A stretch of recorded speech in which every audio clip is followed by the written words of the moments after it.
podcast is part of the Sports Social Podcast Network. Because you've got powerful legs. How'd you get the physique? Was it gym or how'd you get the physique? I've always been... She's actually not got powerful legs. Do you shower in your dressing room? Do you have a shower on the day of a fight or not? Tell us about the tattoos. Shut the fuck up, you little prick. But then I've got the Phoenix. Hey, prick. So I'll take it from Bob every day of the week. Absolute disgrace. That's your knowing or mine. Move him out of here, Darren. Ricky Hatton didn't go over for his fighter because he risked getting abducted and sold into sexual slavery. I never said that. Both have been rape victims. I'm not watching Frank Buglioni live on Saturday night. You're out of your mind. Jesus Christ, get yourself a life. He's actually a priest. Yeah. It's because his brother John Fury eye gouged him. What have I told you all this time? He's going to end up sucked out, fucked out, looking for a handout. Boxing nutters messenger group. I'm gonna be the king. J-Pump. You know what I'm saying?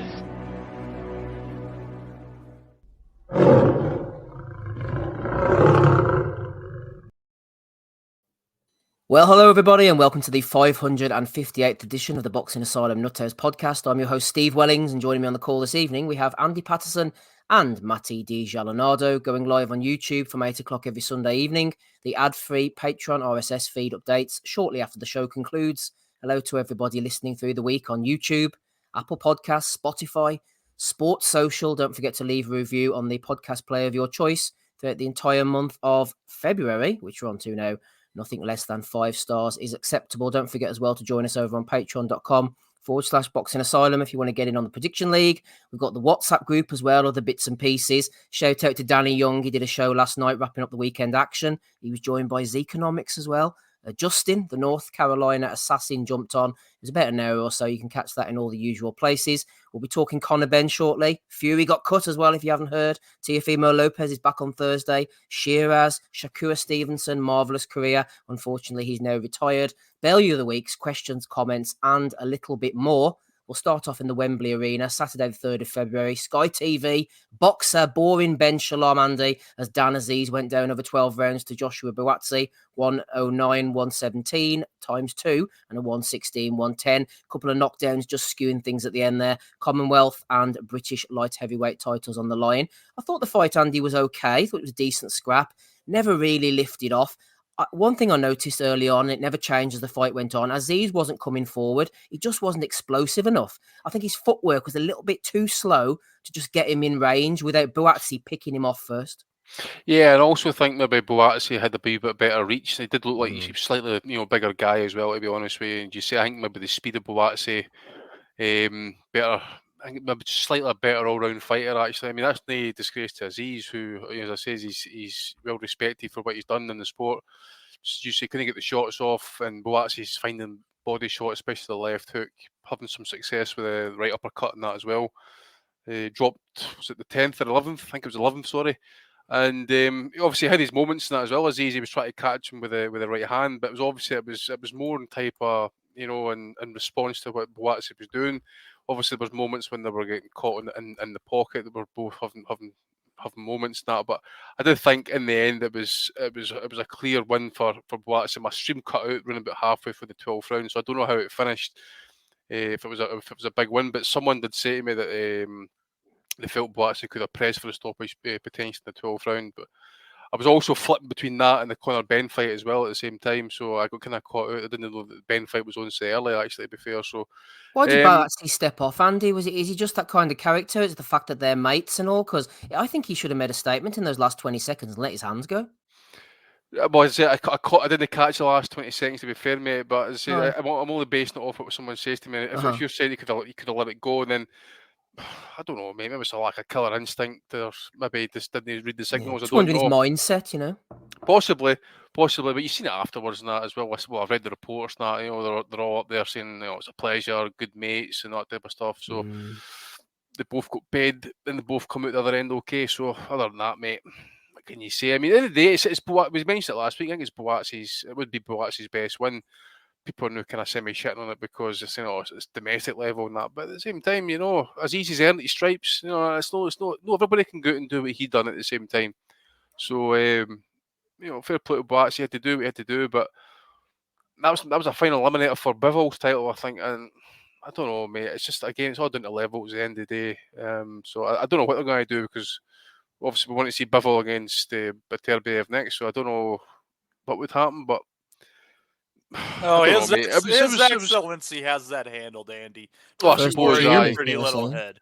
Hopefully, aye. But as I say, it was as for getting dropped. It was, I suppose, he was a wee bit annoyed. I suppose that he got up, but other than that, it was. I think Buatsi stuck to his game plan, which was simply get on the jab, work the body when he had his moments, and obviously counter upstairs with the right hand.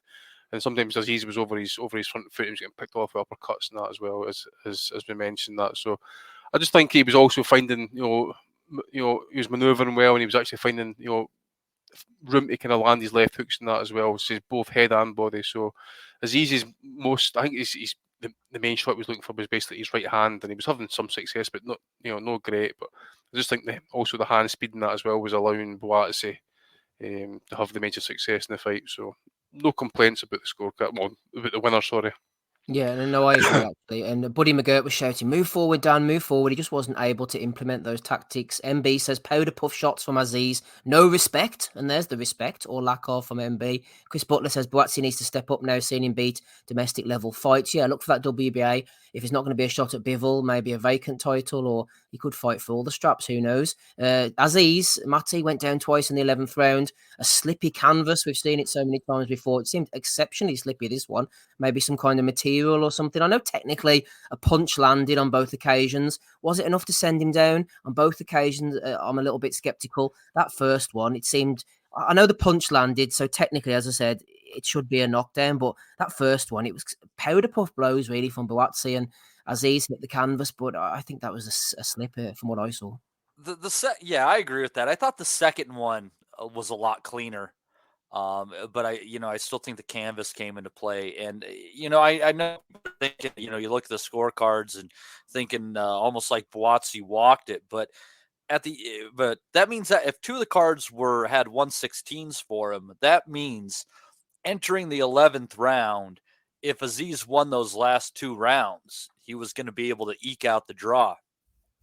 And I got to tell you, he was winning that 11th before that bad knockdown call and that slip on the canvas. He was coming on pretty nice. So I think that definitely might have changed the course of the fight. Buatsi very well might have ended up winning the 12th, on his own without the canvas, had that not been an issue. But I think it's a shame because there was a chance to have a nice little draw on our hands there. With Azeez working his way back into the fight. Buatsi, obviously the more athletic fighter, the better selection.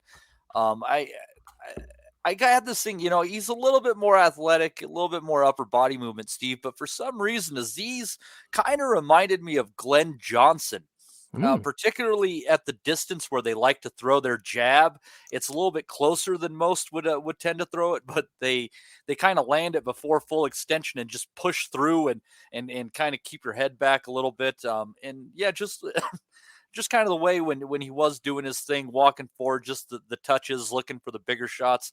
I definitely saw a little bit of Glenn Johnson in him, but this was a decent domestic scrap, and hopefully we might get Buatsi yard out of this at the end of before all said and done. I think that would be another very good scrap to have on your guys' shores that I think would put some asses in the seats. Azeez models himself, Matty, on Marvin Hagler, but you think that what he needs to do now is start globetrotting around the world, clock up 16 losses, and go the Glenn Coffey Johnson route? Yeah. Just tell everybody you thought you were robbed. Onward you go. Every fight you lost, I was robbed. I was robbed. And eventually you'll get your chance. Well, Chris Butler's with you. He said, I had £20 on the draw at 18-1. Thomas Newman says, Azeez was fighting his own self-confidence, looked nervous in the ring walk and half the intensity versus his last run of 3 to 4 fights. I think that's a good observation from Thomas. Matty, just before we bring Andy back in again. So that's interesting, you saying about Azeez winning the 11th, tidying things up, trying to get towards the draw. I personally felt that Azeez was never really in the fight as much as the commentators were telling us. I think it seemed to me like they were trying to keep it closer than it was to create a good fight narrative. Realistically, I thought the classier shots are coming from Buatsi. Azeez's success seemed a little bit forced at times, but you're saying that you saw something a little bit different and it was relatively close until the knockdowns. Yeah, and based on the judges' scorecards too, before that point. So I don't know. I think the way I best explained kind of how I saw it is that the rounds that Buatsi won clearly, I think there was a fair bit of gap between him and Azeez. But those rounds that you could find that you could give to Azeez, they were a little bit more swingy, a lot of them. So it's that, kind of the nuance of scoring a little bit there. Mm-hmm. Shout out to David Palmer. He's scoring heavy with a $9.99 injection of cash into the podcast. He says, evening, lads. Is it just me or does Buatsi do some very strange things? Stands in the pocket, not really doing much sometimes. Seems happy to have his head snapped back by jabs. I think one of the guys mentioned earlier as well, David, about he's kind of fighting himself as much as anything else. Seems like a confidence thing. And we've seen that with his decision making and his choices, both in and out of the ring. He definitely should have moved on. He's talented. He's got skills about him, but for some reason, he's never moved on to that next level for whatever reason that is. Andy, just as we close out this one before we go on to the undercard, Mark Stanton says, Azeez looked a little bit flat to me. Expected more pace from him. I actually think the same as well. I thought that he would kind of come forward, put the pace on. Why wasn't he able to do that? Was his own limitations, his own mental limitations? Or did Buatsi hit him hard enough and often enough early on to kind of keep him in his box, so to speak? Bit of all three, I think, mate, to be fair. Maybe there's just that Asylum to say is that Buatsi I always believe there was certainly a level about him that he could kick up to. It was one of the biggest critics. It was just he hadn't got a chance to prove it. Maybe maybe that was the start of it basically, but I think that just kind of proven that Buatsi was the more skilled fighter.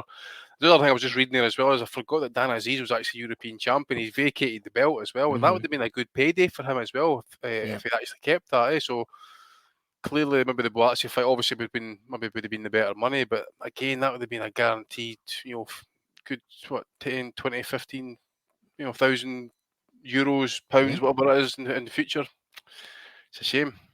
Yep, certainly is. Des says, good fight between two domestic kids. Keep our light heavies at home. Have them all fighting each other. Last night proved boxing doesn't have to be pay-per-view. Big arenas and 20k plus tickets sold. See, Eddie's wanting Yard against Callum Smith. Was it you, Matty, who mentioned Yard, or was it you, Steve?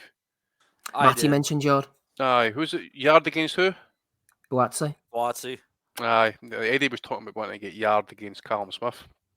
Eddie just wants to ring another payday out of him. Buatsi says that everybody on the street, when they speak to him, they always say, when you're fighting Yard. It's a good domestic scrap. They need to get over the line, get the promotions together, and get Frank and Eddie's heads together now if His Excellency has to get involved as well. But really, that fight should be in England, Andy, you would think, wouldn't you? Yard against Buatsi. That's a good domestic scrap, that. That was, as Des says, you want to try and get the domestic fights made here. I mean, we've been calling for them for long enough now. Yeah, they're not exactly a domestic fight if they take them abroad, right? Yeah, exactly. Well, there's that as well, you know what I mean? But taking two British names abroad. But I'm just thinking, I mean, obviously, you've got, Buatsi's kind of highly ranked with two bodies now. He's going to go the WBA route, possibly. So that maybe means Yard maybe gets an opening somewhere again. Yeah, I would like to see like either of those guys fight Buatsi against Yard or against Smith. I don't know if he'd be willing to come back down to domestic level. I think this is just Eddie just trying to see if we can just shake the He trees. said he would. He actually said he'd be open for the fight for the right dollars. Somewhere I saw that somewhere. So okay, how much is in that fight though? I mean, there's nothing really worth it. I mean, there's no title on the line. It's domestic bragging rights. Unless His Excellency is going to end up throwing stupid money at it. But for what reason? Smith's not a draw. I think because he fought Canelo and Beterbiev, I think that there's a fair bit of name recognition with Yard, and especially because people, sold his or Smith bought them both. People have sold their performances in one way or another. Especially Yard against Kovalev. I mean, that was a big deal, and then Beterbiev, he gave a wing. So I think there's enough. Little bit like the edge of casual sport interest that they can make some money off of that. I can't see why not. Smith, if with the right card and the right venue in the UK, you could have the two possibly headline it, maybe even chief support or whatever, and that providing the right card, right? But again, Smith has half made some money, hasn't he? I was just going to say, absolute rank mediocrity. And look at their two best fights between the two of them. Yard's best performances are both losses, and Smith as well. Against Canelo, did absolutely nothing. They blamed the weight, etc. Got beaten the shit out of him by Beterbiev. They shifted the blame onto the atypical thing, like he was fighting some kind of inhuman monster. Compare that to Andy to Yard's two performances. Now, granted, he lost them both, but he gave Kovalev a decent version of Kovalev, a hell of a fight.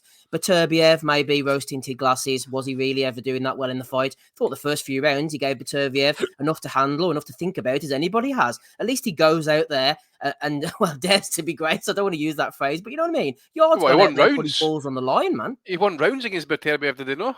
Yeah. And then they obviously came a stop later in the half the fight. Well, again, I'm just going back to what Matty's saying there. Smith's talking about if he would entertain that fight if the dollars were right.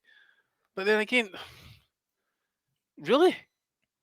There's nothing there for that fight, so how can the dollars be right? You know, the dollars aren't in the UK for a big massive fight, and why would His Excellency want to go and pay for that type of money as well? I think Smith, as you say, mate, he's earned some money. The mediocrity that he's fought is incredible, and he's had his day. He's had his chances. Let the other guys go and have a chat. You know what? Buatsi don't have a chance at world title. Let him go and see if he can try and challenge Beterbiev or Bivol if he too kind of make that fight happen. Let him go and have a chance, see if he's any good. But obviously no. But Yard, again, he's in a good position as well. He's the one that's getting called out here. Eddie's wanting to make the Smith fight. Matty's wanting to try and talk him into having a fight with our man here as well. So good options for him. Surprised Frank's not been out here talking yet. Me and Dominic were talking about this before, and he made a good point. I think Smith's as good as retired, but he's not going to say that because an opportunity might come knocking, whether it's a Yard, whether it's somebody else for decent money, and he would take it rather than, he's coming out of retirement, he's done, his mindset's not there, he's kind of not laying his cards on the table as such and not making a commitment. But I'd say he's as good as hung them up. He must have made some money. I still think you might see him at cruiserweight before all is said and done. But he's been fighting like once a year since when 2018, 2019. Yeah, give or take. You get battered by Opataya, the holy trinity of big payday beatdowns. Tyson Fury's want a word with you there, mate. Exactly. We'll talk about Fury later on. Anyway, let's get on to the undercard. Tell us in the chat what you thought of it. So we had Adam Azim, I think. What do you think of that performance, Andy? I think Azim was he was quite explosive early on in his career, put his shots together really well against lesser opposition. As the opposition's gone up, I think he showed a bit more patience, the jab. He didn't throw all of the heavy shots early on. He threw a few feelers out to the body, especially. Paulson looked to me like he couldn't punch. He was awkward. He was getting in and out of range. I think as the fight went on, he probably would have given him a few problems, but I didn't expect him to beat Azim. But then the old Wellington curse hit him, as you know. That's what put paid to my career, the dislocated right shoulder. He'll never be the same again. He may knock it on the head now. We've seen many fighters like that before. Very few actually come back to the peak of their powers. Dean Francis had troubles with his right arm for many, many years, and he kept on making comebacks and having operations. And I can tell you from first hand, once it comes out, he just keeps on popping out. And old Enoch Paulson, man, and I'm writing off his career after this. It seemed to happen to Pascal a couple of times. It happened in previous fights as well, didn't it? Mm-hmm. Yep, exactly. But did someone's commentary say that actually happened to him before? Yeah, and he's had knee problems and he's had his arm come out twice before. So he had to give up the European title before he was the champion, wasn't he? And he had to give it up because of injury. So it's something that's following him around. All right. I was in and out of this fight, to be fair, mate. But what I did catch, he wasn't really kind of looking too hot, was he? It looked like, for what I seen it anyway, the Azim was on top of him, and I thought it was a delayed shot actually, and then I kind of seen it from behind. It was obviously the shoulder goes for him. But what can you do, mate? Injuries happen, but Yeah, I've got a mate as well. Actually, he done his shoulder or his collarbone coming off a bike, and he was out with his son one day on the ice, and his son kind of like fell, and of course he's holding him by the hand, and it's because he's went down with him, he's pulled it back out again. So it's quite easily done again once you damage it like that. It never heals the same. Yeah. Well, the late great MC Harry McGavock pulled mine out once in the short social club. Absolutely. Harry was up on the up on like an elevated stage, and I was at the bottom, and I says, "Well, Harry, how are you getting on?" He's like, "Oh, not too bad." He put his hand down to shake my hand, and as I shook hands with him, he tried to like elevate me up to his level and pulled my shoulder out completely. I was running around after the fights with my shoulder popped out. He was going, "Oh God, where's a medic? Get a doctor, get a doctor." And I was like, "It's all right, Harry, help me click it back into place." So yeah, a boxing related injury, no less. Well, Steve, let me ask you, how would you have felt if somebody that was there in attendance did a backflip in the crowd after they saw you get your shoulder separated? Well, it wouldn't have been me. I've never seen somebody so exuberant over somebody having a separated shoulder as Adam Azim was. That was a hell of a display that he put on after that injury stoppage. I got to tell you. I think though, Matty, when it comes to the people who do the flips in the ring, they have to do it regardless, don't they? Like if you remember Teofimo Lopez, he always used to do the flip. Was it like the Fortnite dance or something? And he ended up on the flip. And after he lost to George Kambosos and he done the infamous interview and all the crowd had left, I remember somebody saying that he did the flip in the ring. It's almost like a tick now, like he has to do it. So it doesn't matter whether your shoulder comes out, Matty, or you've knocked someone out cold. Azim has to do the flip now. Gervonta used to do it off the top rope, did they not? That's right. That was a dangerous one, wasn't it? I wonder if he does similarly at somebody's funeral. You got a question. When does the backflip stop? Flip your way 6 foot under into the grave. Anyway, back to Azim. Matty, what did you think of him before he was backflipping and destroying Paulson's shoulder? I think he's a decent enough fighter. I don't know that he's necessarily world level, but I think he's probably European titleist level. Decently skilled fighter. But I reckon he'll end up finding his level, within the next probably 12, 18 months. Well, I'd say he is the European title level because he is the European champion. There you go. So he's there. I think he's moving in the right direction these days. No, he's hit his ceiling, and I just told you that without knowing. He's going to get no better. Yeah, he's at his best. He's probably going to be Ava Nation level. So European titles. Ava Nation rather than Marv Nation. What about the women on that card, Matty? Did you catch up with Caroline Dubois or Francesca Hennessy? I must confess, I didn't see them myself. I didn't. I was in a business kind of thing before. Well, when those were on, so I'll have to go back and check out those fights. Are they worth seeing? I didn't watch them, so no. Okay. Clearly not worth my time, Matty. No. Indictment on the girls. Yeah, that was all I saw. I was watching, and I was kind of watching simultaneously with the Conor Benn card, so it all kind of ran together. I don't know who was fighting who and where. No, me neither. Don't worry, we're coming to the Conor Benn card. Let's close this one up then. Jamie Shakiva with a 6-round points win over Konstantin Dobvishenko, getting me some points on the prediction league. Shout out to Joe Kennedy for running that. On to Ben Whittaker, Andy, with a 5th-round TKO over Khalid Gradier, degrading Gradier in the ring. I don't mind a bit of shithousery, a bit of showboating. I've said this before. I think Whittaker is very talented. I think he's a skilled fighter and he's going to go far in the game. The only problem I have with the showboating is whenever you're doing it over guys who are just so far below your level, I think it just becomes across as a little bit classless at times. You like beating up sort of like the one-armed man. And then Gradier had absolutely nothing to offer. If they're doing it as like Naz did at sort of European level, or if there's a bit of beef beforehand and you're beating up a rival that you hate, I'm all for that. No problem at all. I just think when you're doing it with these kind of journeymen who have absolutely no hope in hell, it just gives off a bit of a bad look. Maybe I'm just being a bit of a bitch about it. I take the point as well. I mean, I take other people's points that I'd like to see that type of stuff. But at the end of the day, what you talk about when you're in the gym for the first time, boxing's all about respect, So you need to start showing people some respect because you just know someday, that punch might just have your name on it and it just wipes you out. You just never know. But I take the point because he's fighting absolute trash, burnt, journeyman, even that. That's fine. I mean, he's dancing about it like he's at a reggae party, mate. It's just There's no need for it. It's fine if you're doing it at world level, right? And you're absolutely outclassing the best opponent in the world that you can face at that point. No some jobber, mate. I mean, anybody could have done that. Even you might not win the fight or look great against the guy, but come on, fuck, man. And the thing is, you hear him talk. He comes across pretty well. He does, he speaks pretty, So I just think he's fronting, to be fair, and whatever it is. But look, he does his thing. All I'm saying is, if he's going to keep doing it, then just be prepared. That's it. Because that day, if it does come and he gets caught, he gets chinned. As I say, you know what's going to happen. The memes are going to appear for a bloody lifetime, and okay, it's a bit of a laugh at the end of the day, and that I get it. But as I say, there's levels to it and that as well. It's fine. Look, Nas tried it with Kevin Kelly and almost came a cropper. Tried it against Barrera and got served and that. So there is a point when you got the levels, you can't pull that stuff because someone has got your name, like your name's Floyd Mayweather, that is. But there you go. Absolutely. Des says Whittaker's timing is going to be just right. He'll catch the scraps of our domestic lot and the two monsters might be ready to go. Whittaker is a huge talent, Matty. If Ben Whittaker were to fight Dan Azeez next, which is not going to happen, how do you think that fight would go, Matty?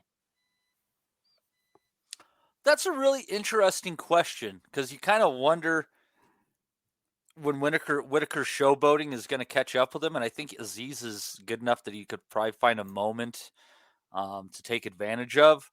But it's kind of that curiosity of like just like where the level is going to be with this guy. Like he's obviously very skilled, he's very talented, he's athletically gifted, he's got superb reflexes, all these great things that you can like. Very akin to a Naseem Hamed. And people are like, oh, yeah, but Nas got found out. Yeah, he finally lost against a future Hall of Famer. The highest of the high, exactly. Right. I think Azeez is just too slow for Whittaker. Whittaker's too quick with the feet, too long with the shots and that as well. He can keep it at distance. He can mix it up in that as well if he wants to. I just think he'd be too fast for Azeez. Fight, that's the British, Commonwealth, and European champion as well. So isn't that interesting? It is, but. Again, this is a sort of hypothetical and that, but you're basing it off what you see and what he's done at amateur level and that as well. As Des says, he has a fantastic talent, no question about it. But there's just certain things that you want them to iron out because you can see the talent. They don't need to take the piss like that. They do. Wait till you got the levels and then start if you want to start talking shit and that, because it just doesn't wash with other people. But it's fine. It's absolutely fine if that's what you want to do. But as I say, it's just going to end up coming the copper from. But I just think speed wise and that as well as I think he could have just a wee bit too much for Azeez possibly at this point. Well, the speed might be a factor, and like the thing is about a guy like 12 rounds might be different though. Well, a guy like Whittaker. It's tough to kind of judge where their ceiling is at because there are so many like talents and just the raw physical gifts that they have that make them very, very difficult to beat. And you just don't know where that might lead them. Like you can obviously look at him and see like, oh, somebody's going to spark this guy at some point in time. I mean, Nas might have not gotten sparked, but that fight with Kevin Kelly, I mean, he was on the floor, 3-4 times in that.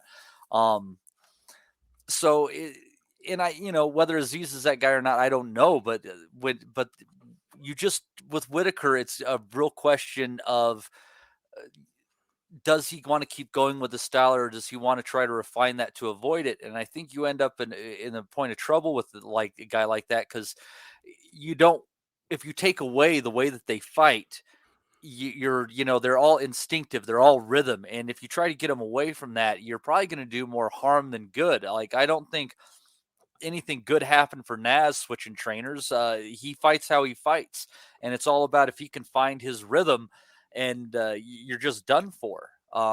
So he couldn't even change him. Well, yeah, and just having those thoughts in his head, I don't think were helpful.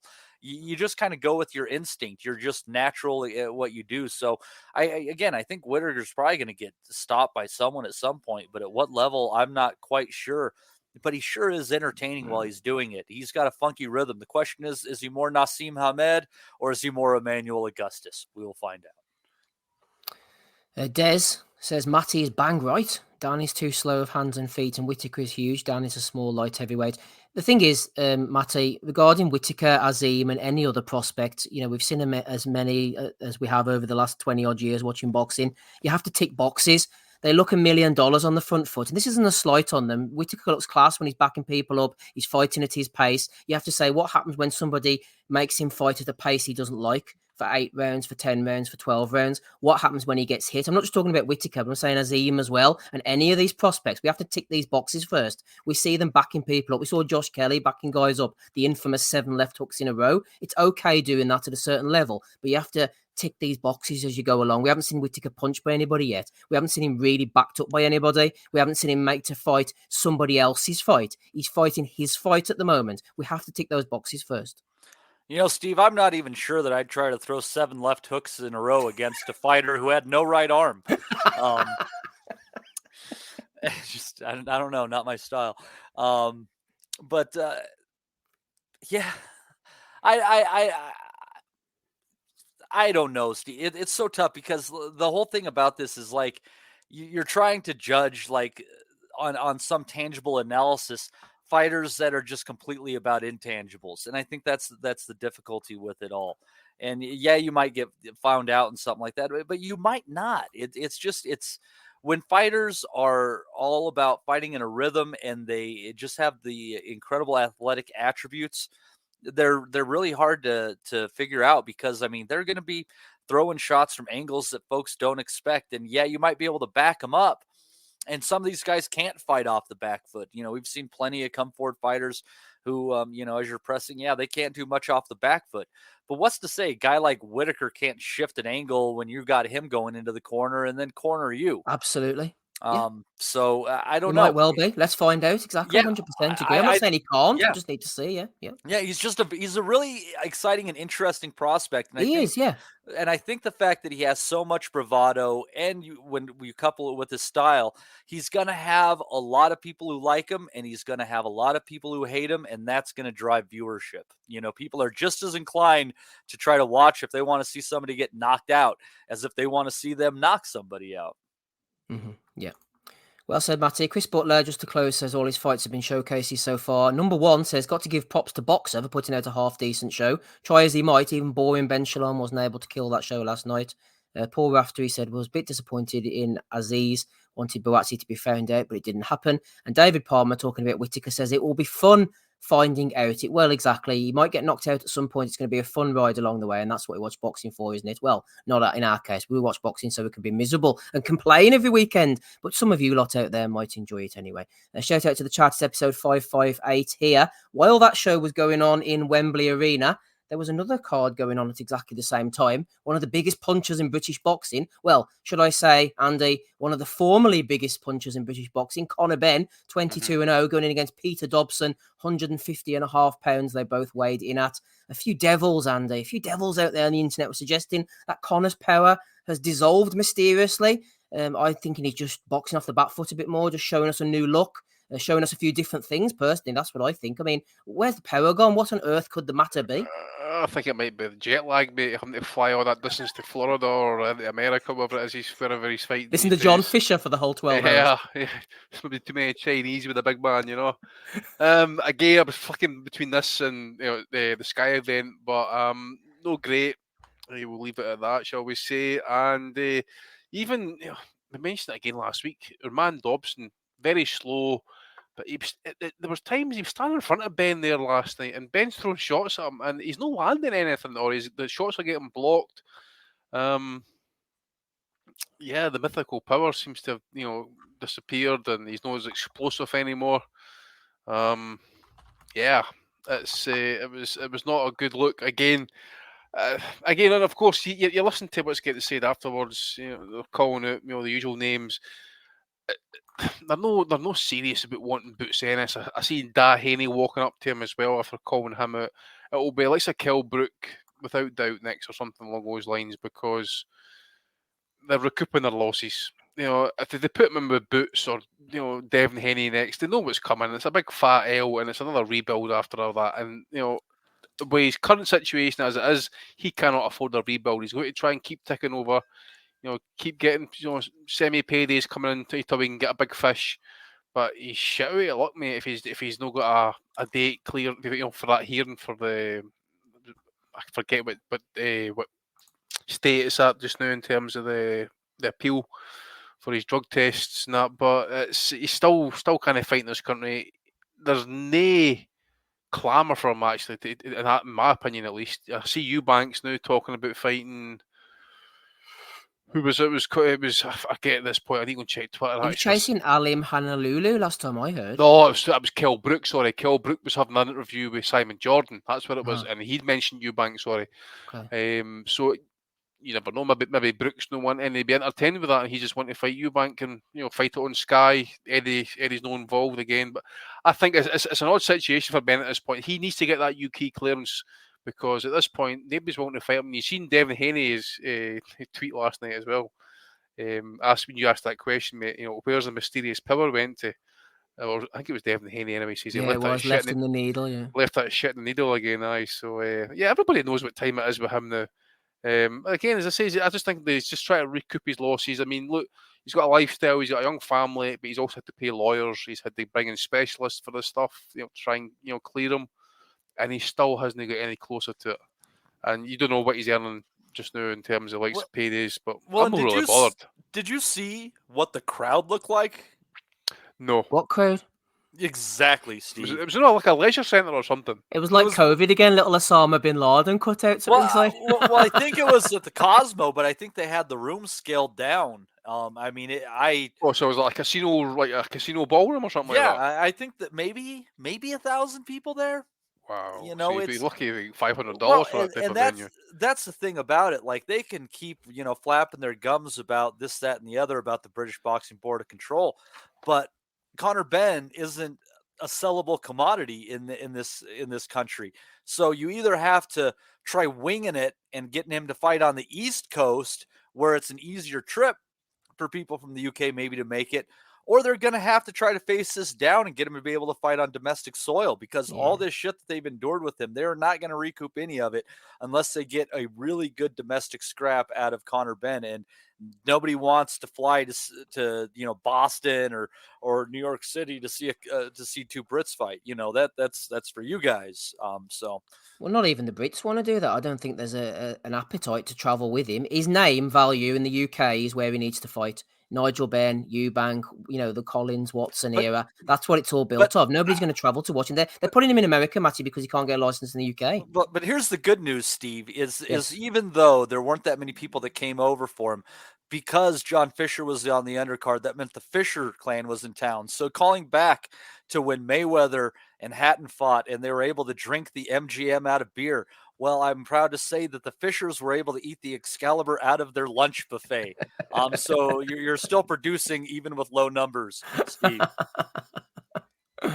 Oh dear. MB wasn't impressed. He says, what a terrible card this was. Conor Benn is the Charlie Zelenoff of professional boxing, says Thomas Newman. On to Haney, Andy.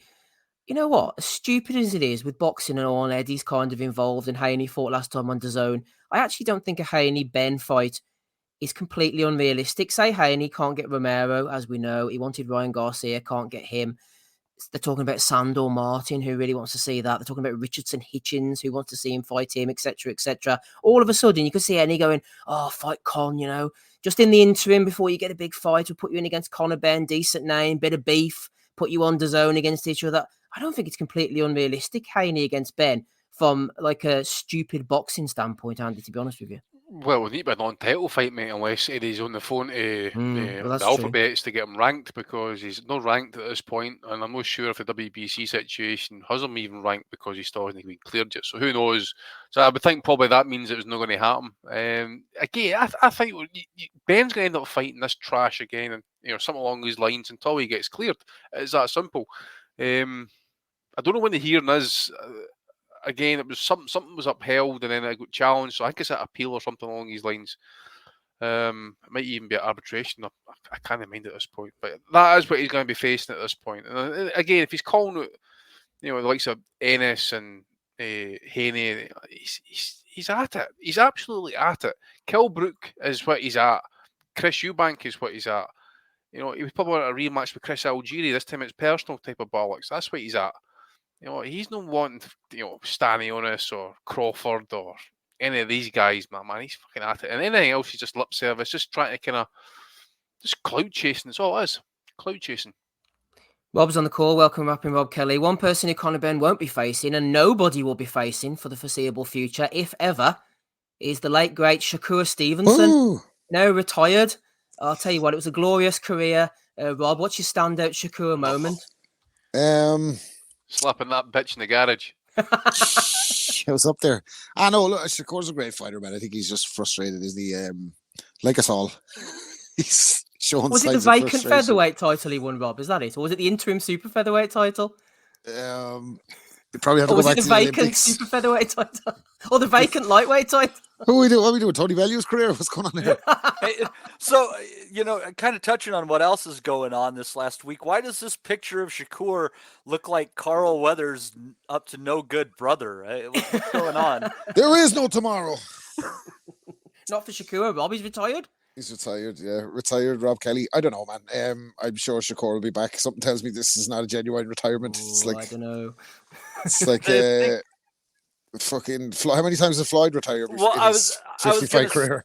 I was going to say, do you think it's one of those extended retirements where they might be able to build up and cycle some shit through? Because you're off the testing He's block? got alimony payments to keep, mate. He's got babies now, so he's got to look Any after them. cynical guys would have thought that that's what Mayweather was at after he retired for a year after Marquez, wasn't it? And then came back. But anyway, no, Shakur Stevenson, I'm sure we'll see him out again, hopefully against a live body or somebody with a pulse, because he is a really good fighter. I mean, I think he's getting a lot of... Boxing, we're really fickle, aren't we? And there's loads of recency bias in boxing. Just because he stank out the place the last time, he done well up to that. Like, hadn't he been beaten, like, undefeated? Most of the guys he'd been beaten on the way up or undefeated, as far as I know, in the last previous 3 or 4 fights to that. So he's a really good fighter. It's just not that he's in the who wants him club. Nobody wants to fight him. He can't draw flies. And yeah, he's not particularly exciting outside of Twitter. So, but I do think on his day, against the best guys, he's in the argument for sure, and probably the favourite against most of them. But what the fuck do I know? Conor Benn, one of those best guys, Rob. I can't see you put Conor Benn and favourite in anything other than, like, I think he's hands down the most dislikable guy in the sport. I really believe that. Like, he is such...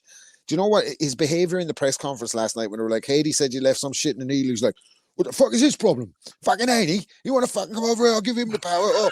Oh, fucking Errol Spence, I'll take you right away, you fucking wanker. You're behaving... Roid rage? Behaving like exactly... Well, it could be a combination of two things, but he's behaving exactly like what he fucking is.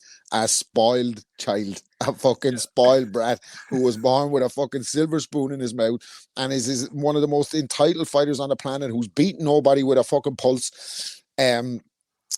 Has beat nobody. His record is shocking, and now he's had 2 knockover jobs against fellas he was supposed to knock over, and he couldn't knock him over. And now Errol Spence is a wanker because of that, and so is Devin Haney. And like Devin Haney's dad, who cannot stay out of the fucking public eye, man. He's like fucking like Shug said about Puff, all up in the videos. Like, isn't he going around with his son in the tracksuit, 54 years of age, showing up at everything? He had to fucking go and put himself in the mix. He's doing his job promoting his son, and Eddie must have been thanking the fucking his lucky stars. He's like, thank fuck Bill Haney showed up at this press conference, because now we can float another mythical fight for Conor Benn that's never going to happen. Steve, I hear you. You're saying that might be a bad fight for welterweight. Do you think Eddie's going to put Conor Benn in with Devin Haney? He's fucking no chance of beating Devin Haney. No chance. Devin Haney jabbed the fucking head on. Pistol Pete nearly fucking...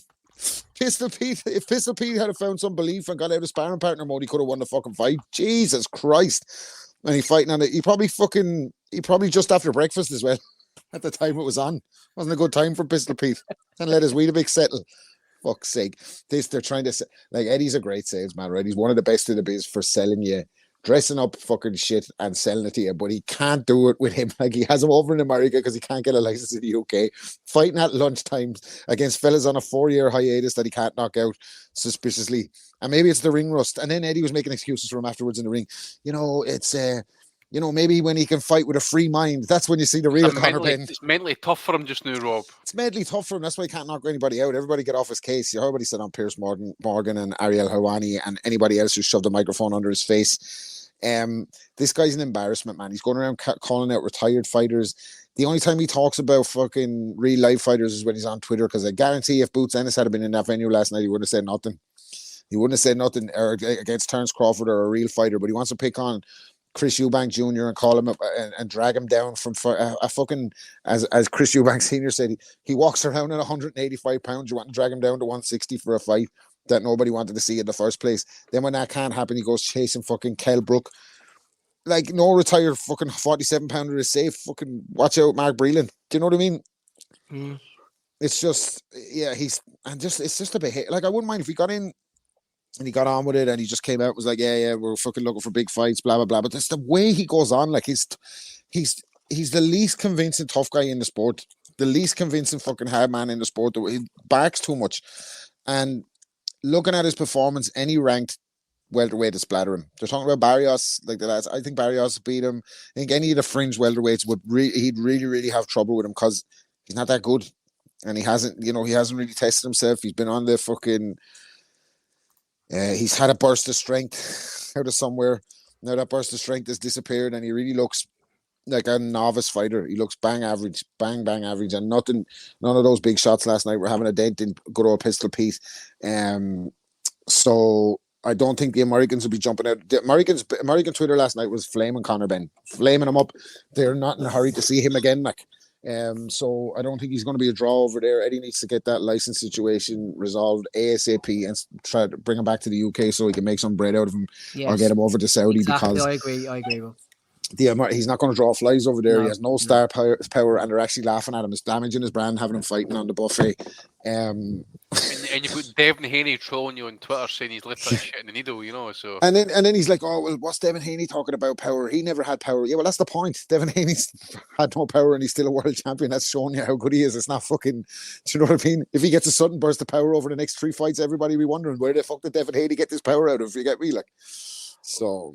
Yeah, anyway, but at least Haney's got the kind of the alternative excuse that he actually, the weight drain didn't make him 35 compared to 140. We mentioned it after his last fight. Ben has nothing for Haney. He just has to say what comes into his head, doesn't he? Haney would jab his head off. Haney would beat the shit out of fucking Conor Benn. Beat the living shit out of him. Whether he can punch or not. Well, this fight was at a catch weight of 150 pounds as well. And I don't even really see Ben as a welterweight. Don't you guys just look at him and think he's like... He's a light welterweight. He's more. He's a 140 fighter. Yeah. Yeah, and I mean... To be fair to him, he does have some decent quality. He's very fast of hands. He's got decent foot speed. He's clearly athletic. Fantastic tattoo work. It's a shame nice fake beard. Spent his earnings on all of that work, but there are things that you can look at him and say, yeah, those are attributes you might look in for a fighter, but it's not all there. He's not a complete package. I don't think he ever will be. If his name wasn't Ben, we'd have never heard of him. You could be right. We'd have never heard of him. Fellow with his ability would have never. His name was Conor Benn. Yeah. Well, the thing is, again, Eddie signed Ricky Hatton's son, and it's like you hear it all the time with football players and stuff, especially in the UK. I mean, there's Duncan Ferguson, right? He's come up here, manager Inverness, and he's brought his son up, and managed to get him a loan deal at Forfar. I believe Wayne Rooney's son's been signed up by some clubs. So clearly some clubs are taking a punt, hoping, they're going to have the pedigree here. It never always works out Paul that way. Dalglish. Yeah, Paul Dalglish. Paul Dalglish. My cousin was in digs with him. When he was at Celtic. And the man that was in the digs, we were talking about him. He's like, I had him down the park. He couldn't keep the fucking ball up. He's like, got fucking 2 clubs. He couldn't keep the fucking ball up down the park. Amazing. Ken Griffey Jr. and his dad played on the same baseball team before his old man retired, and LeBron James is trying to stay in the league long enough to play with his son. So you never know. Maybe we will see a father and son fight someday. Yeah. Well, we have before, haven't we? Harry Doovan Jr. against Harry Doovan Sr. in 2006, heavyweight extravaganza. I've seen it all. Really? I've seen a ton of them in Wexford. None of them on fucking pay-per-view. Just go down to fucking some of the locals. It doesn't count if the cops are called, Rob. David Palmer says Ennis versus Ben is my most wanted fight of the year. Matty, Rob mentioned the Americans there, and you're definitely in my top 15 of respected American contributors. So I'm going to go to you here on this next. Fucking number, wasn't it? God bless you. 15. On this Amazing. next one. So Conor Benn, tell me how the fights go on in your perspective. Conor Benn against Chris Eubank Jr., if they manage to make it again. Obviously, weight permitting. How do you think that one would end up? You know, the first time around, I thought that Eubank was going to have a hard time squeezing down and he was going to look a little shit. And I thought that Ben was going to fucking knock him out. And also because I thought Ben was on steroids. And then everyone found that out and kind of fucked that fight for me. Now that I think that Eubank Jr. has found a comfortable way to get down to the weight. And I think if, you know, depending on his status as far as, you know, wanting to come over here and train, I think being in the gym with Bomac worked out really well for him. And I just personally think now it's an exact reverse of how I thought the fight would go the first time. I think, you know, Eubank is comfortable at the weight. Ben is off the steroids. And I think that Eubank would probably just pummel him at this point. Ben's off the steroids because he was never on the steroids. What about Ben against Kell Brook, recently retired, Matty? I actually think Special K takes him apart. And kind of like, I think he'll have one more signature win, kind of like the way that Freitas had when he came back and beat the snot out of Oliveira, like 4 weight classes above where he competed. I honestly think that could happen. What about Con against one-eyed Long John Errol Spence? Con or Conor Benn against Spence? Oh, okay. I'm like, that's just mean. But yeah, that's also mean. Not as mean, but that's still mean, Steve. I don't know that Conor deserves quite that much. And let me just say, probably going to call for him next. I hadn't got him on my list, but I should maybe add him. Let me just say, in a sport where there's like, you know, like there's so many people you can hate, you know, there's like rapists and domestic abusers and shit like that. The fact that people just roundly say, no, Conor Benn's the worst fucking asshole of them all. It speaks volumes of that asshole, really. But continue. Any more? Yes, I've got 2 more for you because everyone's loving this, I'm sure. Jaron Ennis against Conor Benn. You might as well have the ambulance outside. Ooh. Okay. What about next to the ring? Let fucking Ennis punch him in it. WWE style. Tell you what, if they put that on DAZN pay-per-view, I'm buying that one, baby. You just, instead of having a boxing match, they might as well turn it into kind of like how they had like the casket matches in WWE, but have an ambulance match, and the first one to throw the guy in the back of the ambulance wins. That's far more entertaining than Ennis against Ben in a boxing ring. Am I right or am I right? Ben better be careful, by the way, of calling for fucking Haney, because Haney's big time friends with His Excellency, isn't he? So if His Excellency says it's going to happen, it's going to happen. So be careful what you wish for. We all know who pulls the strings. Right, final one. Conor Benn against Mario Barrios. Barrios has that really exceptional height and length advantage.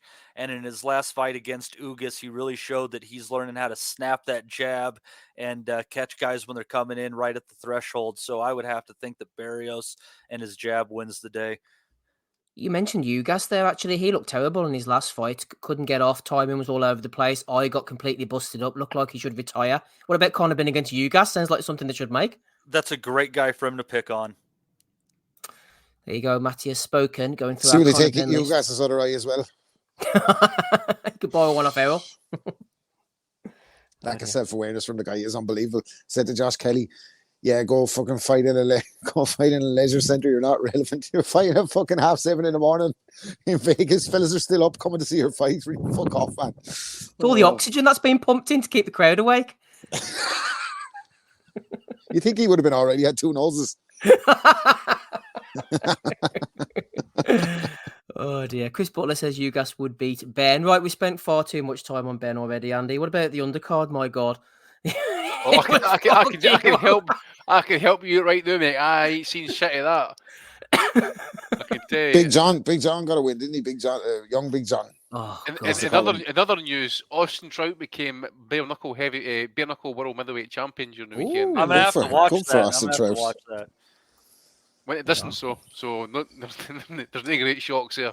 I've always been fond of Trout, and especially when one of my great underdog picks of all time was him against Cotto.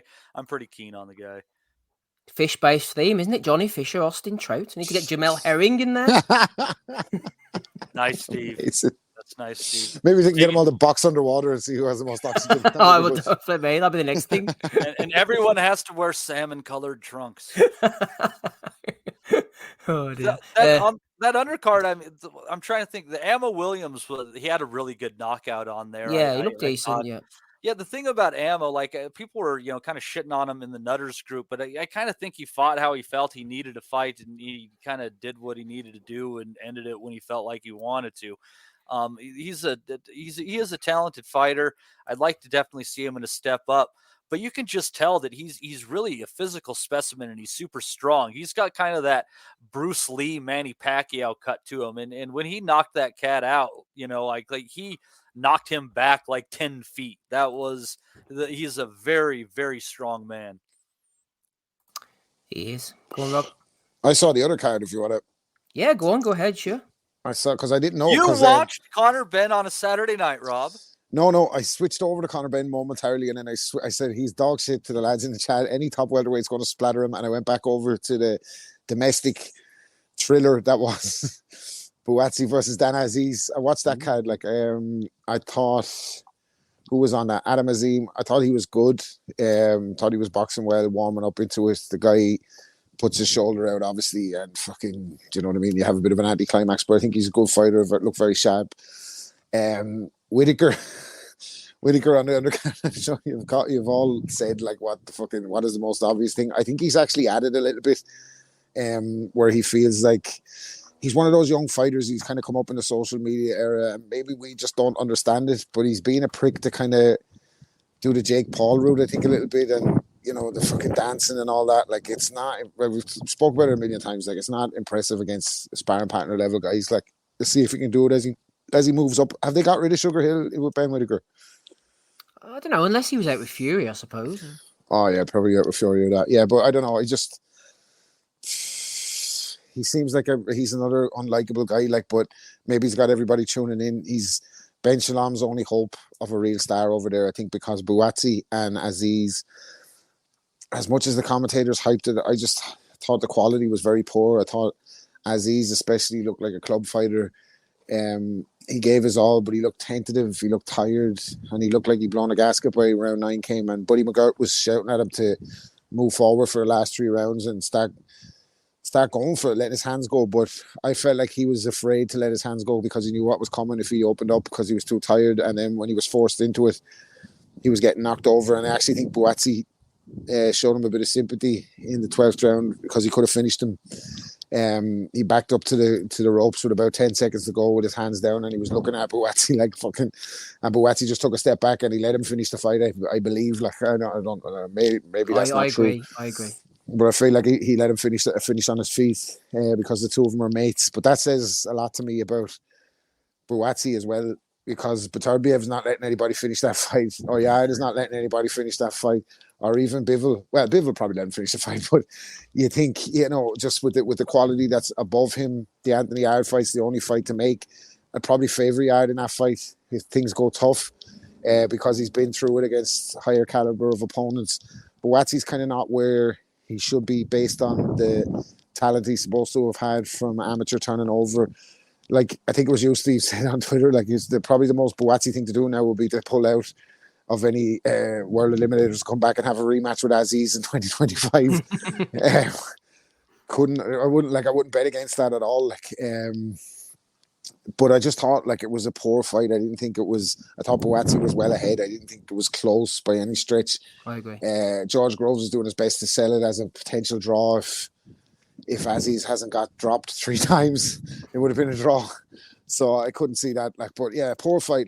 And Ben Shalom is doing his best, God help him, over on Sky to try and hype these things up and make big stars for himself. But the closest I think he has to that is Whittaker, and I think we know that's a ticking time bomb. But I do think Whittaker has potential to put asses in seats domestically, at least as he moves on. But that's not saying I rate him or whatever. I have to see him against a live body, that way. But fucking Buatsi, as he's poor for what it was. I thought poor for the type of fight it was. Big rivalry, sold out crowd, and I just thought Azeez was a level below Buatsi. Whatever that says, I don't know, but Buatsi yard next for me.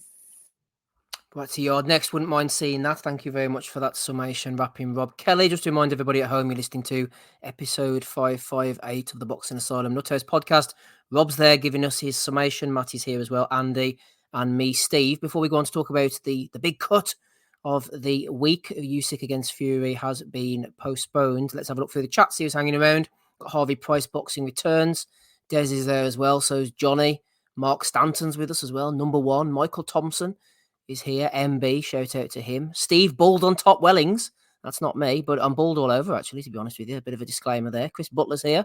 Harvey Brown, The Juice. Who else have we got floating about there? Yimmy Yappy's here with us. So is Thomas Newman. Just scrolling on up to see David Palmer, who's thrown the Soul Super Chat in for the evening. Number one is with us. Good evening to you as well. Who else have we got here? Mark Stanton. I think I already mentioned him. Might as well do it twice. Jim McDonald Boxing. It could be the fake one. They're saying in the chat. Who knows? Ray's here. Josh Ford's there as well. Scrolling on up. Who else have we got? Any other names that we haven't mentioned? Boxing Asylum. That's us. Beatbot Boop is here. Big up the Fury, he says. David Mustard says, hi, lads. Hello to you as well, David. I'll put you on the screen there just to give you a shout out. Right, let's move on to the big talking point of the week. Well, there it is, Andy. For all to see, a lot of people, a lot of cynics, the same scumbags probably who are casting aspersions on Conor Benn were saying that Fury wouldn't go ahead with this fight. He's not in shape. Look at Ngannou. His mental state's all over the place. And then lo and behold, a couple of weeks out from fighting Usyk on February the 17th, I believe the date was, this gash, this absolute gash at the top of his eye appears from a sparring session with an unknown assailant. What were your initial thoughts, Andy, when this news filtered through to you? Fuck. That was exactly what I thought. Fuck, but no surprise. You know, you expect these things in boxing. You expect something to kind of come up, you know, throw in the wrenches. But what I would say is a couple of things. Obviously, people are going mental. I was having a bit of a joke in that as well. Just because you've heard it all before with Fury and that. I'll fight this guy with a hand behind my back, and you know I'll fight him where he was apparently mentioned he was going to go ahead with the fight. But at the same time, as there's mentalists out there actually, you know, they're actually looking at his phone, trying to disprove that, you know, this cut isn't real and all this type of stuff. I believe the cut to be real. I just don't believe it happened in the last few days. And I also believe, in my opinion, that video that shows the elbow hitting Fury, I believe that to be Jay Opataya.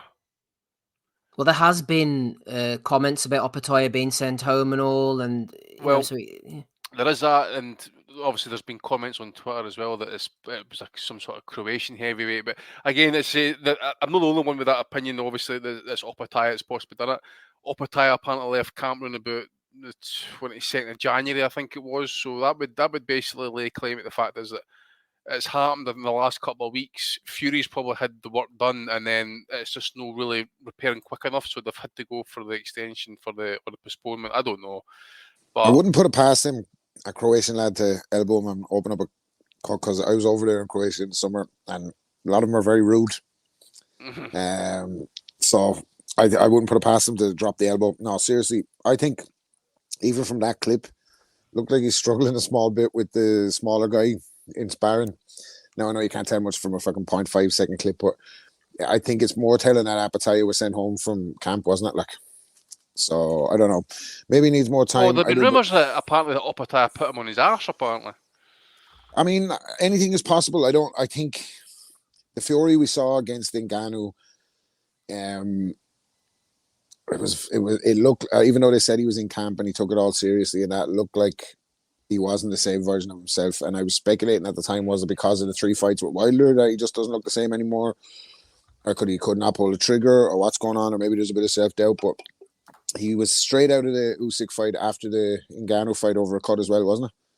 Well, see that cut, mate. I'm pretty certain that's the scar tissue from the Wallen fight that's opened up there. Oh, I'm sure, yeah, 2 cuts in that fight, and that one there looks like it was the one that was in the same spot.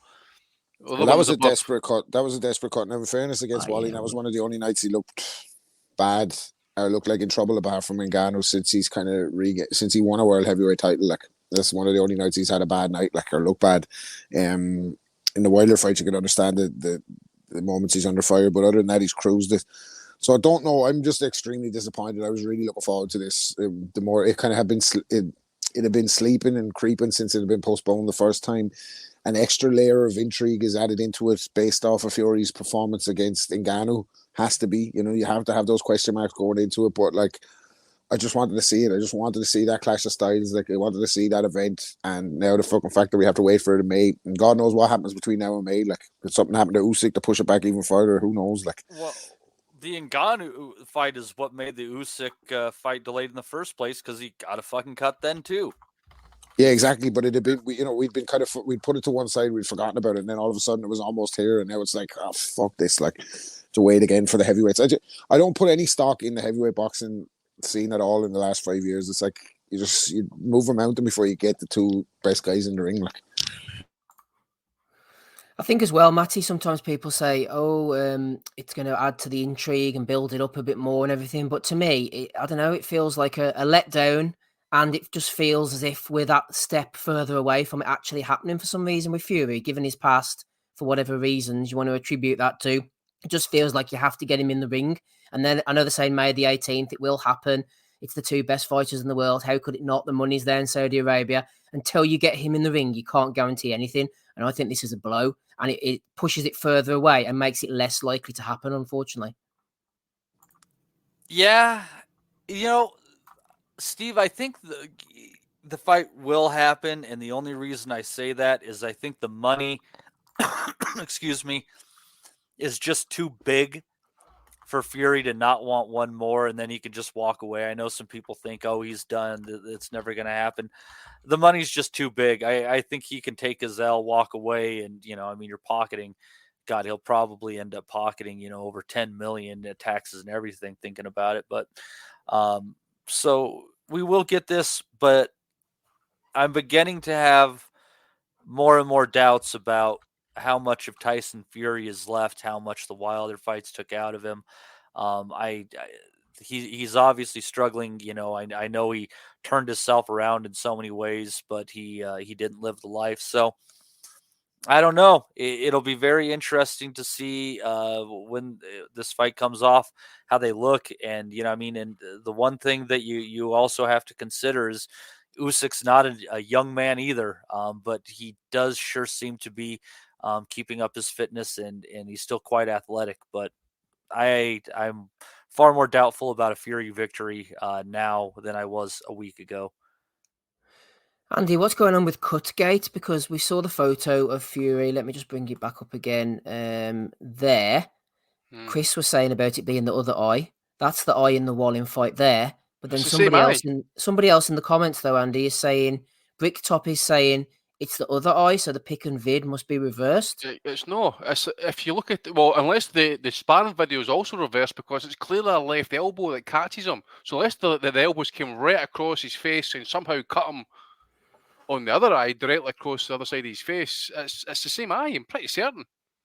It's the eye of the Illuminati, Andy. I think that's the all-seeing eye, mate. It's the all-seeing eye.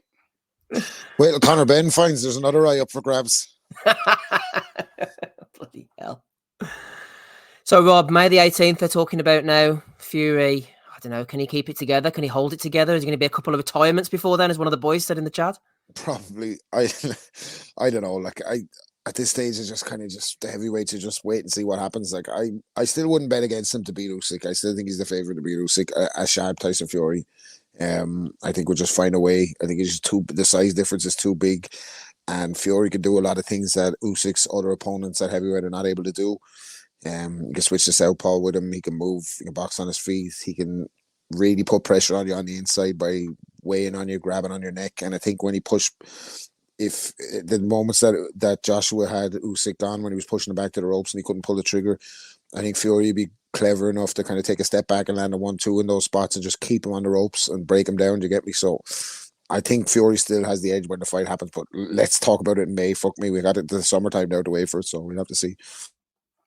Just on the heavyweight theme, Andy, moving away from Fury Usyk, last night, Boring Ben Shalom brought two heavyweights into the ring, Fraser, Clarke and Fabio Wardley. They were supposed to fight before for the British title. I think it was. Clarke was withdrawn.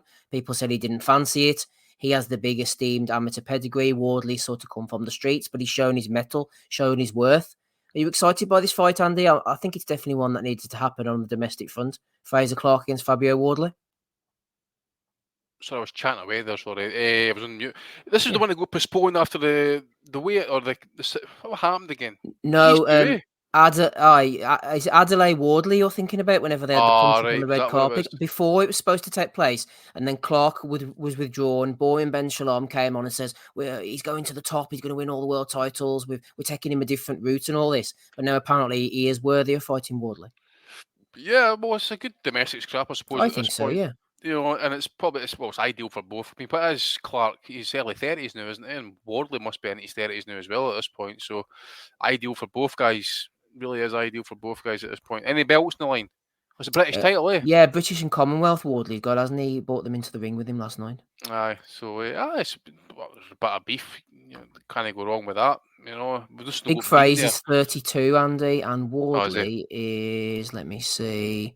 He is. Boom, boom, boom, boom. Box it won't load. Don't know how old Wardley is then.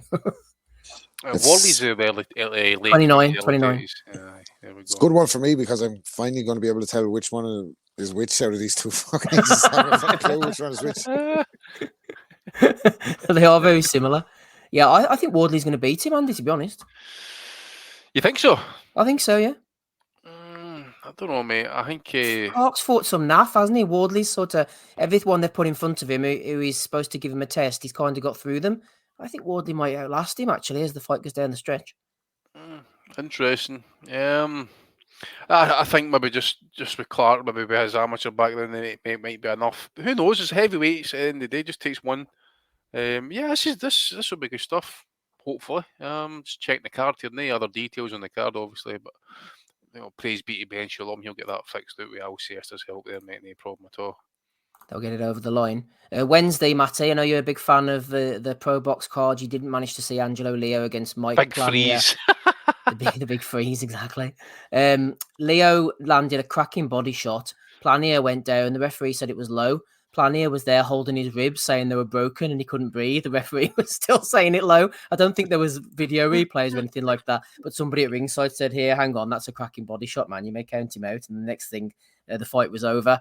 The undercard as well was decent. Romero Duno got knocked out by Antonio Moran. And Christopher Pearson fought Trevor McCumbee, who came out really fast at the blocks. And he managed to maintain the pace as well. Good Pro Box card, this, Matty.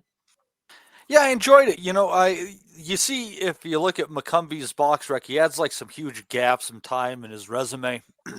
So it's kind of curious, a guy with an undefeated record, that old, still working his way up, but a decent pressure fighter. I don't think he's going to be a championship fighter, but I could definitely see him working his way up still a little bit more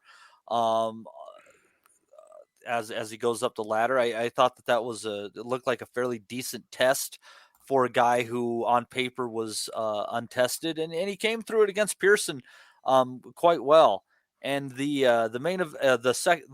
next fight, what was that? Dinu versus who was the guy who got the W? Antonio Moran. Yeah, and Moran has a pretty decent resume. I think he fought Jamaine Ortiz. I think he might have rattled him a couple of times, if I recall. Yeah, he did. Fought Haney as well, didn't they? Mm-hmm. So so this is a couple of guys who had lost to some decent names going at it, and Moran was just the bigger fighter, the sharper fighter, and what was still a fairly entertaining fight. It wasn't for lack of trying on Dinu's part, but Moran was just able to impose himself more or less, and ended up taking him out when it looked like Dinu might be able to eat his best shots. I think it might have been a left hook against the ropes. Dinu tried to claim he slipped. It was pretty funny, but another quality card from Pro Box, and again the kind of fighters and the kind of fights that you want to see. Some guys needing a second chance, some guys on the come up who haven't gotten a look by the big promoters. And the next card we're going to see is going to be a week from Friday instead of Wednesday because of Valentine's Day. They're not going to try to make us choose between boxing and the women in our lives. So that's very nice of them. They value our health apparently. So another reason to tip your hat to Pro Box. Yeah, Pro Box do a good job of sort of getting I suppose Leo's a former champion technically, but former contenders, guys on the way up, on the way down, and matching them up against each other really well. So fair play to Pro Box. Matty mentioned Jamaine Ortiz there. We'll be talking about Ortiz against Teofimo Lopez shortly. And also we have a question in from Ryan Deal. Just quickly, Matty, I know you're a fan of this guy. The last time You're going to see Jimmy first, 42 years young. Jimmy, the final dance, was fighting on Saturday evening, an evening of professional boxing. Jacob Quinn, Dan Garber, and Jake Turner were there as well. The final dance there, Rob, for Jimmy. The marketing department wants sacking here. Like, his name is Jimmy First, and they couldn't call it the last dance. Fuck's sake, the final dance. Fucking hell.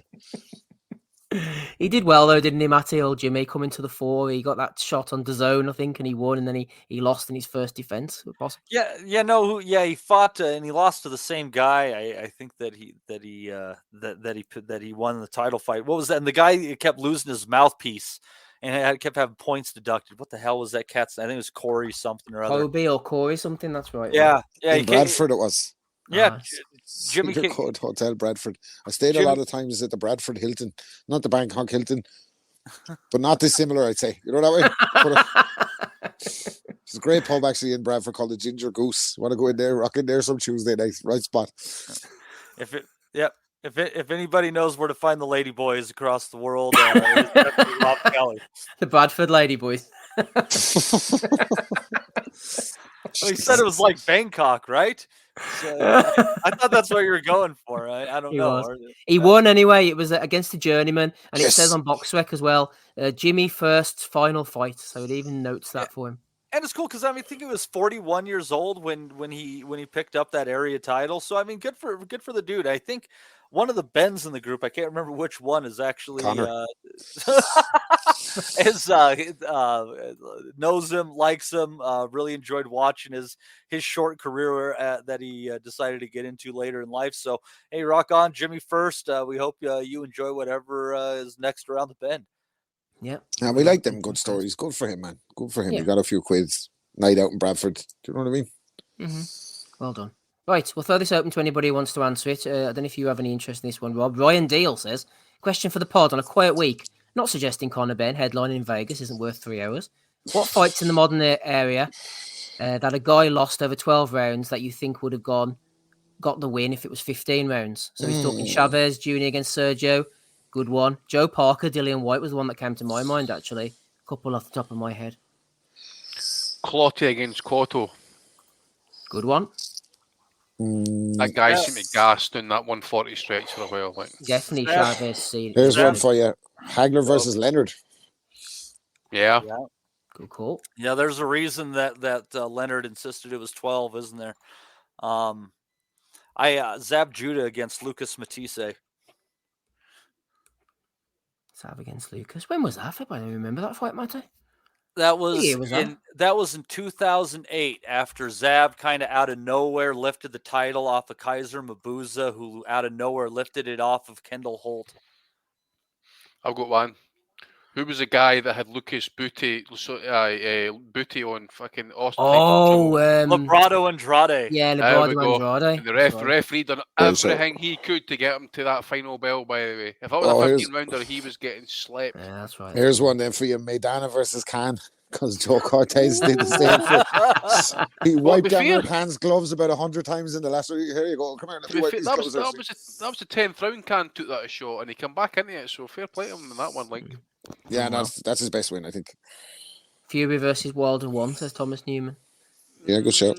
Cobra versus Ward. I don't know. Fury was kind of backing him up, wasn't he, in the 12th round?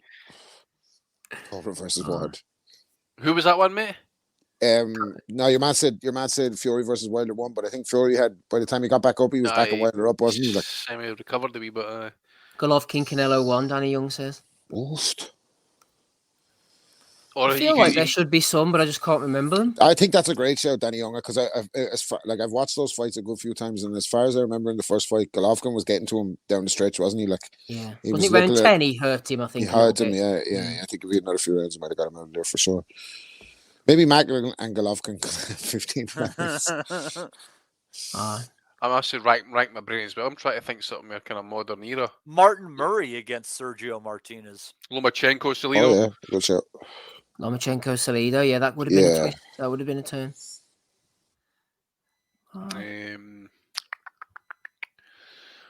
I think like some more kind of like world Salido's class. a bastard, man, wasn't he? He was a bastard. He came in. He's like, "What? They want this fella to win a world title on his debut? All right, we'll see about that. Let's come in fucking 14 pounds too heavy. Never mind the 15 rounds. Never mind the 15 rounds. What about like Manny and Marquez? And especially the first 2-3 fights. Just let them fight for 40 rounds, man. Well, yeah, it was kind of inconsequential in the fourth, wasn't it? Yeah, I know. No, I should have let it carry on for the crack. Give him some air. He might have woken up 15 rounds later. He needed Smoker that fight needed Smoker actually to make sure he was knocked out. They needed to get a fucking swab on Marquez straight away after that fight in the size of his back like a bench. Fuck me. I can remember seeing the sparring footage for that fight. He actually knocked out a guy in sparring with the same shot. That's right. See that doing around man. No, if that's probably Roy one Jones of the most called it the second that landed to you. He's not getting up. He's not getting up, Jim. Roy's best commentary moment is in the Mickey Ward versus Sanchez fight, isn't it? He's like, someone should pay me to watch this. And they're like, someone else is paying you to watch this, Roy. That's right. Someone is paying you, Roy. Alfonso Sanchez, wasn't it? A good one. Oh, thank you, Ryan Deal, for that question. That was good entertainment. Right, Matty, let's move on to the action for this week. I was going to say this weekend, but it's not actually this weekend. Yes. Well, I remember it's not Roy's greatest moment on commentary. His greatest moment or most controversial one on commentary is when he called Bernard Hopkins before he fought Kovalev an old slick coon. And everyone was on fucking Twitter going, Roy's a Bama, man. He doesn't know what he's after saying. Oh, my God, what the fuck? Dude grew up with chickens in his yard. Give him a fucking break. Sure, it's a lie. You try to say he's got bird flu or something like that? Exactly. No, I'm just trying to say he's a fucking country motherfucker. Country bumpkin is right. Country bumpkin. Fucking Jesus Christ. Anyway, back to the heat and sound of the city, Matty. We've got the New Yorker up next weekend. Teofimo Lopez against Jamaine Ortiz. Before we go on to that, let's have a look at the undercard. Bit of a weak undercard, I think, really. Well, we've got Keyshawn Davis against Jose Pedraza. I think Pedraza's been a good servant to the sport, but Keyshawn, if he's going anywhere, even after that Nahir Albright no contest, he should be winning over 10 rounds, not 12. Did he win? Was that a draw, or did he barely get that and then he tested He positive? barely got the win and then he tested positive, so they ended up in a no decision, I think, wasn't it, in the end? It was for weed, was it? No, was it weed? Apparently so, yeah. Well, that's not performance enhancing. It has to be for him to be back in the ring this quick, right? They never disclosed it. But I think Pedraza will give him a handful, by the way. Do you think so, yeah? Do you think he has enough left? Who was the fight that Pedraza was in last? And he was it Comey or was he fought since Comey? Oh, Barboza. I don't know if this Keyshawn's everything they say is like. I think Pedraza is a tough out for him. 10 rounds, maybe. Go ahead. Well, 10 rounds might be a little bit fucking more suit Keyshawn to do the outpointing thing, but he needs a big statement win, and I just can't see him knocking Pedraza out. I think Pedraza has a bit left to offer. He's a wily guy. He's been in there with better guys than Keyshawn. And I just think I'm not saying he'll fucking win the fight, but I just think he'd make him look bad in spells. It's a good fight for this stage of Keyshawn's career, I think, Rob. Yeah, it's a good step. But they're saying he beat fucking Andy Cruz and all that, wouldn't it? And aren't they? They're saying, he's ready for anyone. So I know they say that about all these fighters. That all that gets jaded, I think, especially for lads like us when, I think that's why a lot of people fucking absolutely hate Fury from the pit of their stomach because of the way he talks and all. But when we've been around, obviously Ali precedes our time, but we've seen all the greatest trash talkers in the sport and charismatic guys in the sport. And nowadays they all just seem like copycats of the ones that went before, don't they? And I think Keyshawn's in a bit of that category, isn't it? They're fucking saying he's the greatest thing since sliced bread. Anybody can get it and all. So we'll see. I just think Pedraza will give him a tough night. You might see be right, Pedraza Rob. get dropped in the fucking first round. I knocked out cold. Well, Pedraza's been in so many times, you never know when the end of the line is. So, he could obviously get caught quick, but yeah, you got me thinking. And I think that there's anything that really hurts Davis, it's that he just has these really extended periods of inactivity in the ring. And Pedraza has enough veteran about him that I think he's more than willing to fill those empty spaces. So this could be a lot closer of a fight than once considered. Eze Ball says about Keyshawn dominating Albright. I think he did for the first 7 rounds, and then from about 8 onwards, didn't Albright come into it a little bit? Although I suppose the fight was nearly done by then. Go ahead, Rob. That's what I'm saying. I don't think he's that convincing. And I just think Pedraza, it could be the end of the road for him. It could be perfect timing for him to look good. But it could also be a fucking banana skin from like where he gets past 6 rounds and Madraz is still in his face. I just think the 10 round is probably giving him an advantage, and he'd probably stink out the joint for a 10-round decision. Stink out the joint because he's smoking afterwards. The one thing worth considering that we haven't discussed on this fight is if it is at Keyshawn's weight of 135. Pedraza hasn't been at 135 pounds for a handful of years here. He's been campaigning at 140. So I don't know. You never know about that up to down. Yes, you're right, actually. So the last time he made 135 was in 2019 against Antonio Lozada, so nearly 4 years ago. That's a good observation, Matthew. What month? It's almost 5 years. What month? Oh, yeah, sorry. Almost 5 years. May. May, so 4.5 years, a little better. Yeah, almost 5. Sorry, not 4, yeah. All right, so that could be a struggle for him. I tell you who's not going to struggle, Matty. Abdullah Mason. I'm giving him the Wellington kiss of death, man. I think he looks the business. He's only 19 as well. He can hit. Yeah. He is.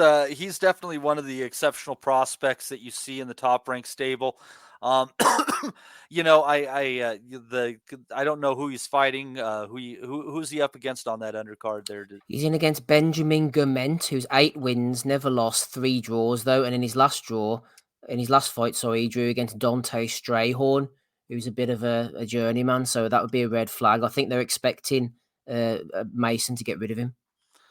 Yeah, possibly. You know, he might be a sturdy fighter amidst all that, so maybe he might give him some rounds in there. But Mason, I mean, he's a tremendously gifted fighter, and I seem to sense a little bit higher ring IQ out of him than a lot of young prospects. I think both him and Xander Zayas have a lot to offer as far as young guys. Zayas probably 22 now. He's an exciting guy to watch. It'll be interesting to see him as he's coming up. Matty, I know I'm picking on you a bit, but before we go to the main event, do you know much about Charlie Shea? I saw him in his last fight. He's 25 from California. Apparently he was a very good amateur, well supported. I was just going to say his name, by the way. That's fucking spooky. I was just going to say about him from Top Rank because he's the other one I thought that was pretty good. Lightweight, isn't he? Yeah, what did you think about him, Rob? Because in his last fight against Vasquez, I thought he came out the blocks really strong. Now, they said he hurt his hand, but he turned into a bit of a huff and puff merchant, I think, as the fight went on. Like, he was really trying hard to get rid of the guy, and it was like the same thing over and over again. I wonder about his versatility. Yeah, he seems to have good fundamentals. Is he in with Roach? No? Oh, I can't remember who's in his corner now, to be honest. It He's would be that direction. On the West Coast, I think. Yeah. No, he looks sharp in the fight I saw him. Now, maybe I didn't see his last fight, but what I've seen up to that point, he looks pretty good. Like very technical, everything off the jab, good straight right hand, backhand. Maybe he's learning on the job or whatever. It needs a bit of variation, but he might be a bit one-dimensional that you say it, but he looks very sharp. Yeah, I think Javier Centeno he's training with, so you kind of see him in the corners now, Centeno. That's his trainer, so it's not Roach at the moment. Okay, I see. But yeah, okay, it looks competent so far anyway from what I've seen. Yeah, it looks, no, I agree. Pretty good. I do worry about the jab right hand heavy fighters oftentimes because if you don't know how to work with stuff underneath, those shorter fighters can sure come in there and give you some weird angles and give you a hell of a night, if not take you out with something looping. What's the chances, Matty, of the main event, Jamaine Ortiz coming in and taking Teofimo out with something looping? I like Ortiz, think he's a good, honest fighter, made his name off the Vasyl Lomachenko fight, but you'd imagine Teofimo at various stages of the career, with the buoyancy of the Josh Taylor fight as well, Teo will have too much for him? I would tend to think that he would have too much for him. And what you got to remember, what ultimately gave Ortiz trouble down the stretch was Lomachenko's athleticism and his boxing IQ. His IQ obviously not diminished. His athleticism at the point that he fought Ortiz was definitely greatly diminished. So I think considering Teo's age, he seems to be a little more active than he's been lately. It sounds like they're preparing for a nice 2024 for him. If he takes this fight seriously, Ortiz might be able to do what no one has done before, and that is take Jamaine Ortiz out, stop him. Because I just have a feeling that kind of much like the Josh Taylor fight, that just the athleticism is going to be too much when coupled with what is actually a tremendous ring IQ from Teofimo Lopez, despite everything that we negatively say about him on his lesser nights. Yeah, I think that from what we've seen, Rob, in the past with Teofimo, the fights are kind of his to lose. I know Ortiz is big, he's tall, he's awkward, he's given decent sort of B-level fighters trouble. Obviously not Lomachenko, but the Jamel Herring, Moran in his last fight, he's sort of a level above those guys. But this is Teofimo's to lose. We know at his peak, he's a quality box puncher. He can find angles, he can punch. If he gets you on the hook, he finishes you. Remember the job he done on Kome? He showed ring IQ himself against Lomachenko. He's a damn good fighter. It feels like he could be his own worst enemy, if anything else. He could be the man who beats himself. If he turns up, he's going to beat Ortiz. Of course, and I think stop him as well. I think Maddie's right, but I was very high on Teofimo Lopez. I backed him to knock out Kami. I kind of always thought the power was real. He, like you said, he's a boxer puncher, and like Maddie said, he's supremely athletic. Like, so I think the Kambosos fight and the kind of the fights after the Sandor Mountains and stuff, like, I think you're seeing him not fully dialed in, and I don't think it's like he's his own worst enemy. I think his dad's probably his worst enemy, you know that way. So most of the stuff that we say about him is not really detracted from him as a fighter. It's just we know there's other factors at play that's kind of taken away from his greatness on certain nights, but he's only a young kid. I think the Kambosos fight was an off night. I think he was probably struggling at the weight as well and didn't take him seriously. But he lost that fight fair and square, the same way as I think he won the Lomachenko fight fair and square. And I think after the way he handled Taylor, it has to show like what a level of a fighter he is. Whether Taylor has nothing left or whatever, he couldn't do anything with him. He absolutely fucking kept him at range all night. He was beating him up. He was backing him to the ropes. So I think if he's honest, dialed in, and he seems to be, I think it's mental with him. Like, I think if he believes he's the best in the world, he'll go out there and blow everybody away. Like, you just got to keep him on that trajectory. I think he's had a lot of fucking...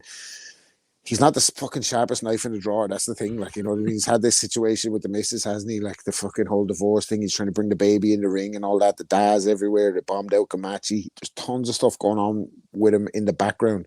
But judging him as a fighter, hard to see anybody beating him when he's on his best night. Like, and yeah, it's good that he's active. So yeah, I back him to get the stoppage in this fight. I'd be going TKO before round 9. Like.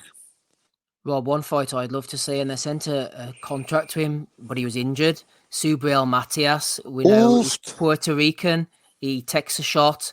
He's quite flat-footed. Him against Teofimo in the Garden in New York. I think it'd be class.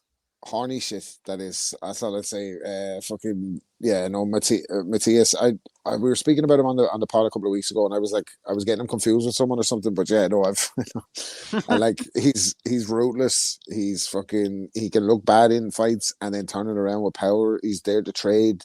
I think that's a tremendous fight. I'd give Lopez the edge in it.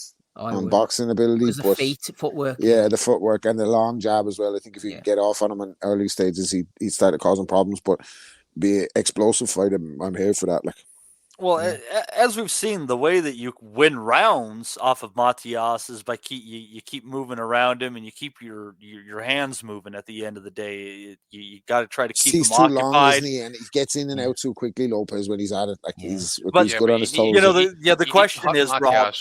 Yeah, you have to be able to hurt him, but the thing is, you also have to be able to do that for 12 rounds, and to be able to keep your feet and your hands moving the way that you need to for 12 rounds. That's Matthias is a boogeyman, isn't he? Like if you don't, he's like Jason Voorhees. Like if you don't get him out of there in 6 rounds, I can't agree with Matt. You can yourself, Rob. If you're getting pressured by someone who's just constantly hitting you or constantly walking you down, and you just kind of get them to back off. And eventually you're going to get dragged into that. You could get dragged into it, but I don't even think about someone backing me down. I'm back boxing training only 2 weeks, and I was doing the sprints last week. I'm doing it with Dean Welsh, and he goes to me, "How are those sprints, Rob?" And I was like, "Horrible, nasty, horrible. I feel like getting sick." He was like, "Yeah, but you get fit though, won't you?" And I was like, "Yeah." I was like, "Imagine fighting someone." Fucking hell. Hammy's not shortly, mate. Oh Jesus! Back again tomorrow. Fucking hell. Good luck. Lopez by just to let you know, Lopez by KO, Rob, is paying almost 2-1 right now. By decision, a little less than even money. I bet you're I over think that 2-1's worth of parlay, isn't it? And something else, Maddie. What else have we got in the mix there for a parlay? Maybe Pedraza to go over 6 rounds with Keyshawn. Do you want to curse an old man with my stupid betting? What do you have? In here, like the devil on your shoulder. What else? Who else is fighting next week? There you go, Matty. Lopez KO and that other fight to go over 6 rounds. What are you getting for it? Let us know. Oh, you're talking like 7 to 12 rounds. I don't know if they have the half betting yet. Let's see here. Let me log back in. Let me log back in. Classic. I was just looking at it. I put it down. I don't have to be looking at gambling all day long. I don't have a problem, guys. My God. While you're looking, Johnny says, ground. Not convinced by Teo. Think he might have got lucky with Taylor being completely dead at the weight. I don't think we agree. I don't think so either. I think there's a bit of combination as well. But I think I agree with everything Rob was saying. Lopez somehow mentally just got himself absolutely spot on for a fight. I think that's part of his problem. Mentally, he loses focus. You've seen him outside the ring. There's been an absolute mental wreck, breaking down in tears, crying on his honeymoon type of stuff and that. I mean, serious shit, like didn't we all? Serious mental health problems. And somehow on that night, because I expected Taylor to do the business, as you know, and he no, he shelled him. It was his best performance since Lomachenko. He might have ruined Taylor that night, to be honest with you. He grew in confidence, Rob, as well, didn't he? He grew in confidence that night. You could see him visibly growing as the rounds went on. Yeah, it felt like he was back or something. I don't. He gave him a game. Was it Gordo or something like that? It was something. He was an amateur. That's how he kind of fought and then constantly on the move, hard to pin down. Who was the sparring footage they released recently of him and someone, and he was giving him work?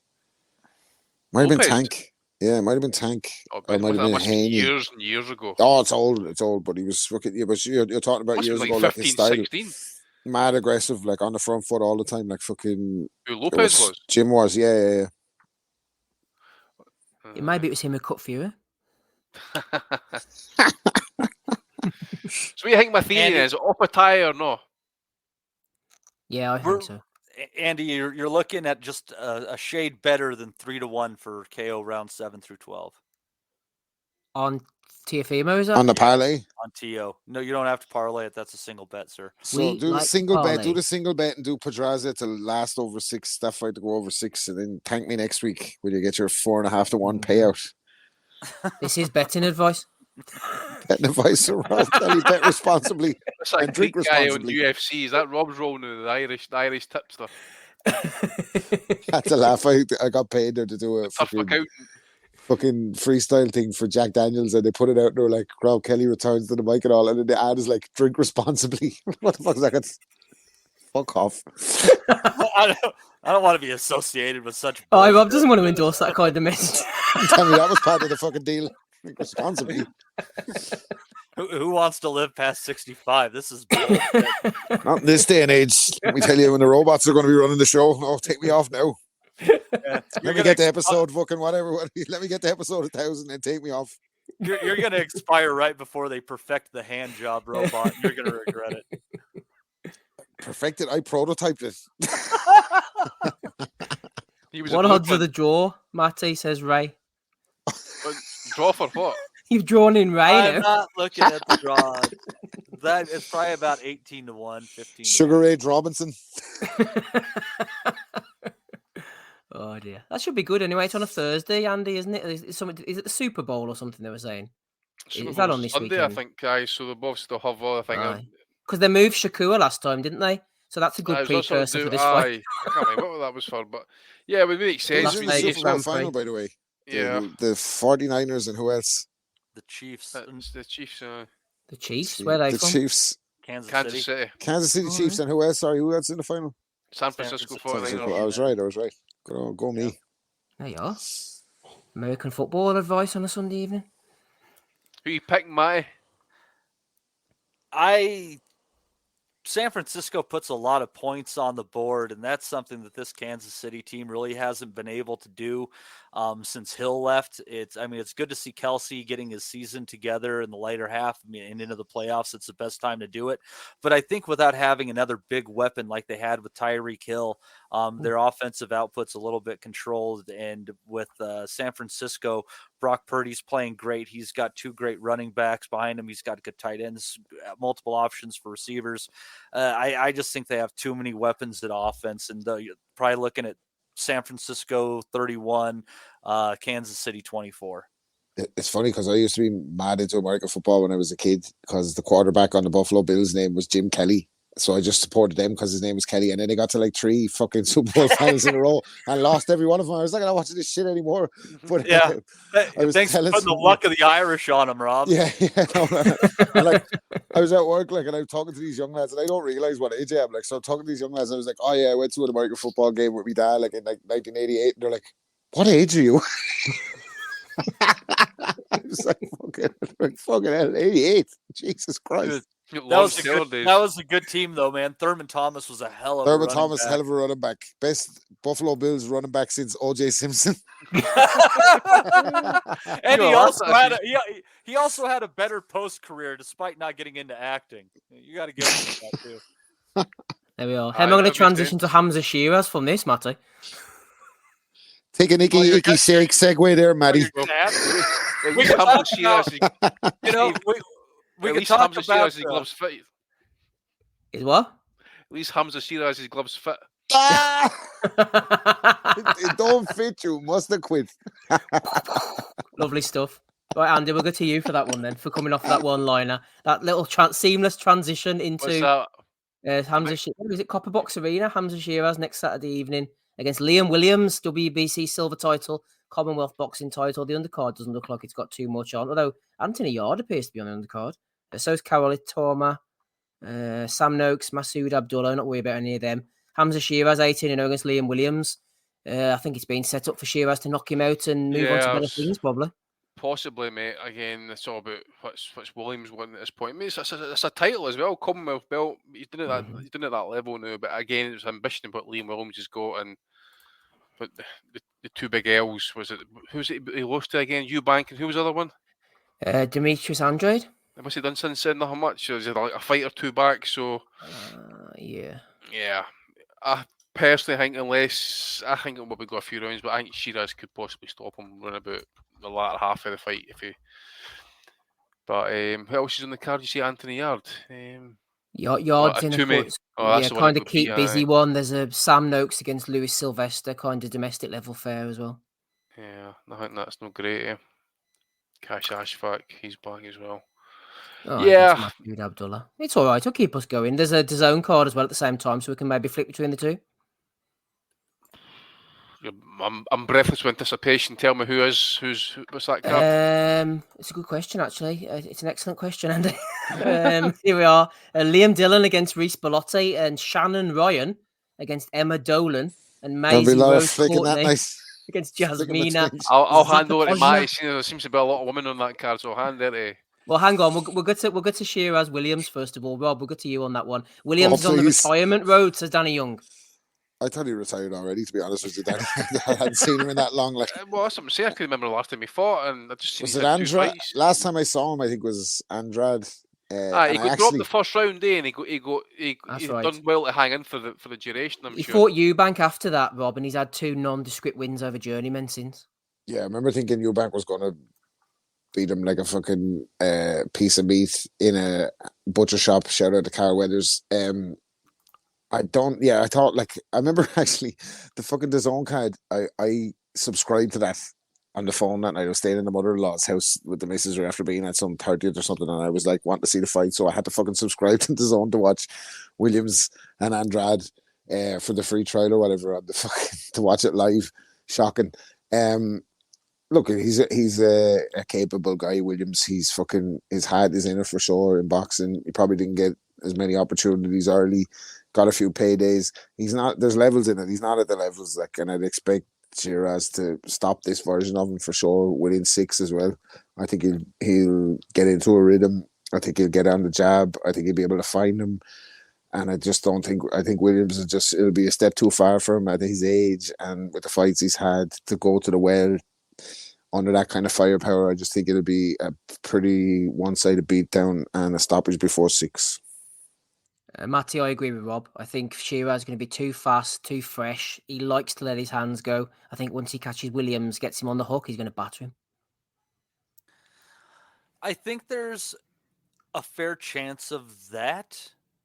That's probably the likely outcome as far as looking at. But I think there's also the chance of Williams staying in there, even if he gets dropped once, twice, whatever, like he did against Eubank, and seeing it out to the final bell and providing some rough moments along the way.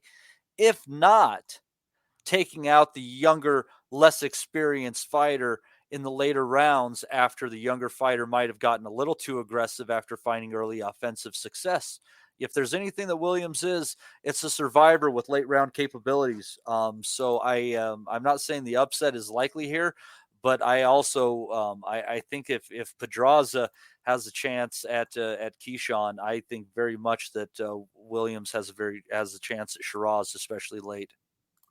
Good shout. Mr. Dermo says Sheeraz won't play with his food. I agree. I think once he hurts him, he'll smash him to bits. But we shall see. We shall see. Friday evening, Park Community Centre.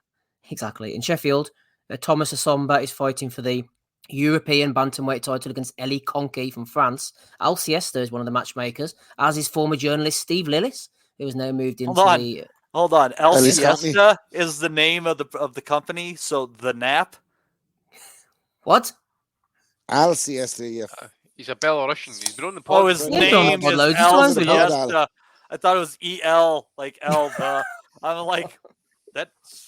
Fuck, who are you going to get on those fucking Watch a Griselda all week, him, is he? He's doing his best.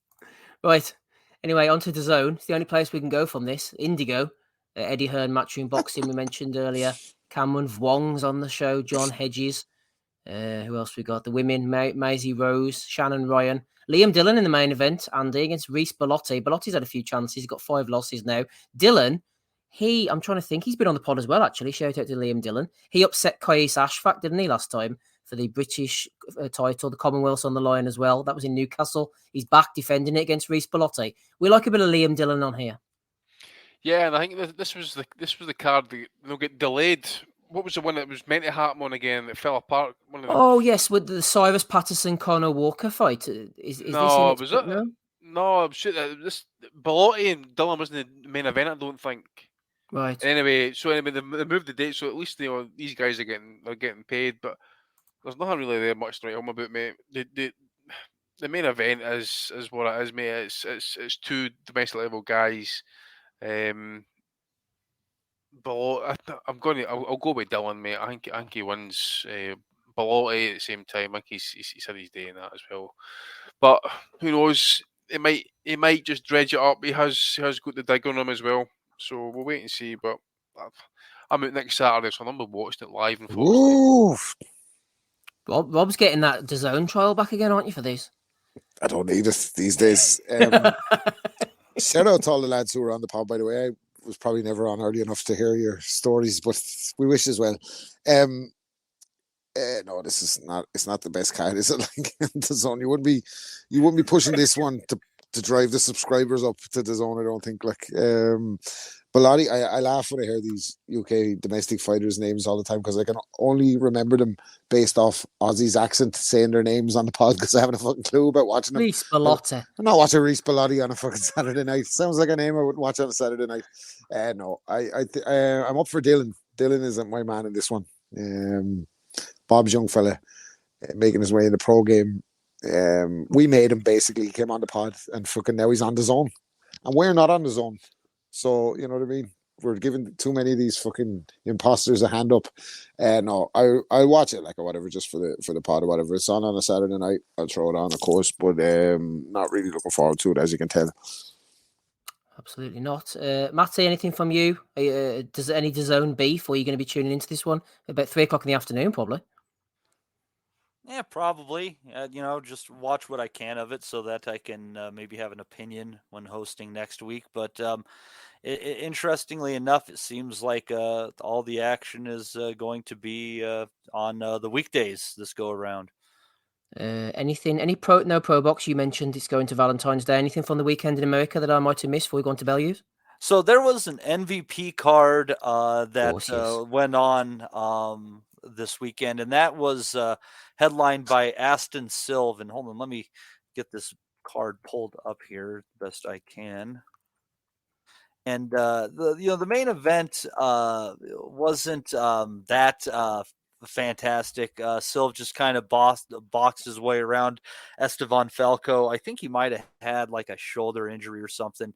Dropped him in the last round though, which I always like to see, somebody that's still giving it a rip to pull it out in the last round. But what I really liked on that card actually was on the undercard. You had a 6-round battle between undefeated fighters on there, Benigno Aguilar and Corey Marksman. This was a great back and forth battle for anyone that can catch it. I thought Marksman did enough to get the victory, but it ended up going to a 6-round draw between these two undefeated fighters at lightweight. Really a bunch of good exchanges. Both guys seemed hurt at various times, but I just thought Marksman, given his last name too, the sniper. He's got to be a sniper. He was far more accurate and sharper with his shots and more hurtful, I thought. But I think the good story on this one was Julian Smith, known as the Quiet Storm, because he is deaf, coming in and beating undefeated Orestes Velasquez in what was a crazy fight where Smith hurt and dropped him early, and then Velasquez was able to kind of get his footing in the middle rounds, but it was doing it just like in the worst. Hold on. Did you say he's deaf? Yeah, What? his trainer has to learn sign language. How's the cunt hear the fucking bell? The ref his has trainer, to be very his close. trainer communicates with him by sign language and all. What, he goes ding ding, that's the bell? How's this cunt gonna knock it? The referee has to indicate to him, doesn't he, Matty? I think they got to jump in, and they're getting better with it. But there's been some fights where they weren't in position. Wait a minute here. Can't see this one anywhere. I'll be honest with you. By the way, Hell. I hope get a this buzz on his shorts or something. That's the bell. I hope this person gets signed by Eddie Hearn at some point, and he gets that post-fight interview, and Eddie's giving it all the razzmatazz, and then you've got the person in the sign language back saying, "What a load of bollocks he talks." His mom comes in and signs for him in the post-fight interview. It's a nice story. Good stuff. It really is. Wish him well. It is, and it was Wish him well, exactly. But so Velasquez started really holding in the middle rounds and just kind of disrupting it, and kind of ruined the momentum that Smith had been building. But then Smith just started throwing more as Velasquez was trying to tie him up on the inside. And in the 9th round, he just started busting him up, and he did catch him a little bit after the bell in the 9th. But, I mean, considering that Velasquez went down a couple of times, had a point deducted, it was his corner actually pulled him out before the 10th round, giving the W to the Quiet Storm in again, what was just a really crazy-ass fight. Should have called him the Def Leppard. But what I really liked is when he was in the 8th and 9th round, when he was starting to really figure Velasquez out again, he was showing some swagger in there. He was shimmying, he was shaking. You got to give it to Julian Smith. It's a cool story. It is the Def Leppard walking to the ring with Helen Keller.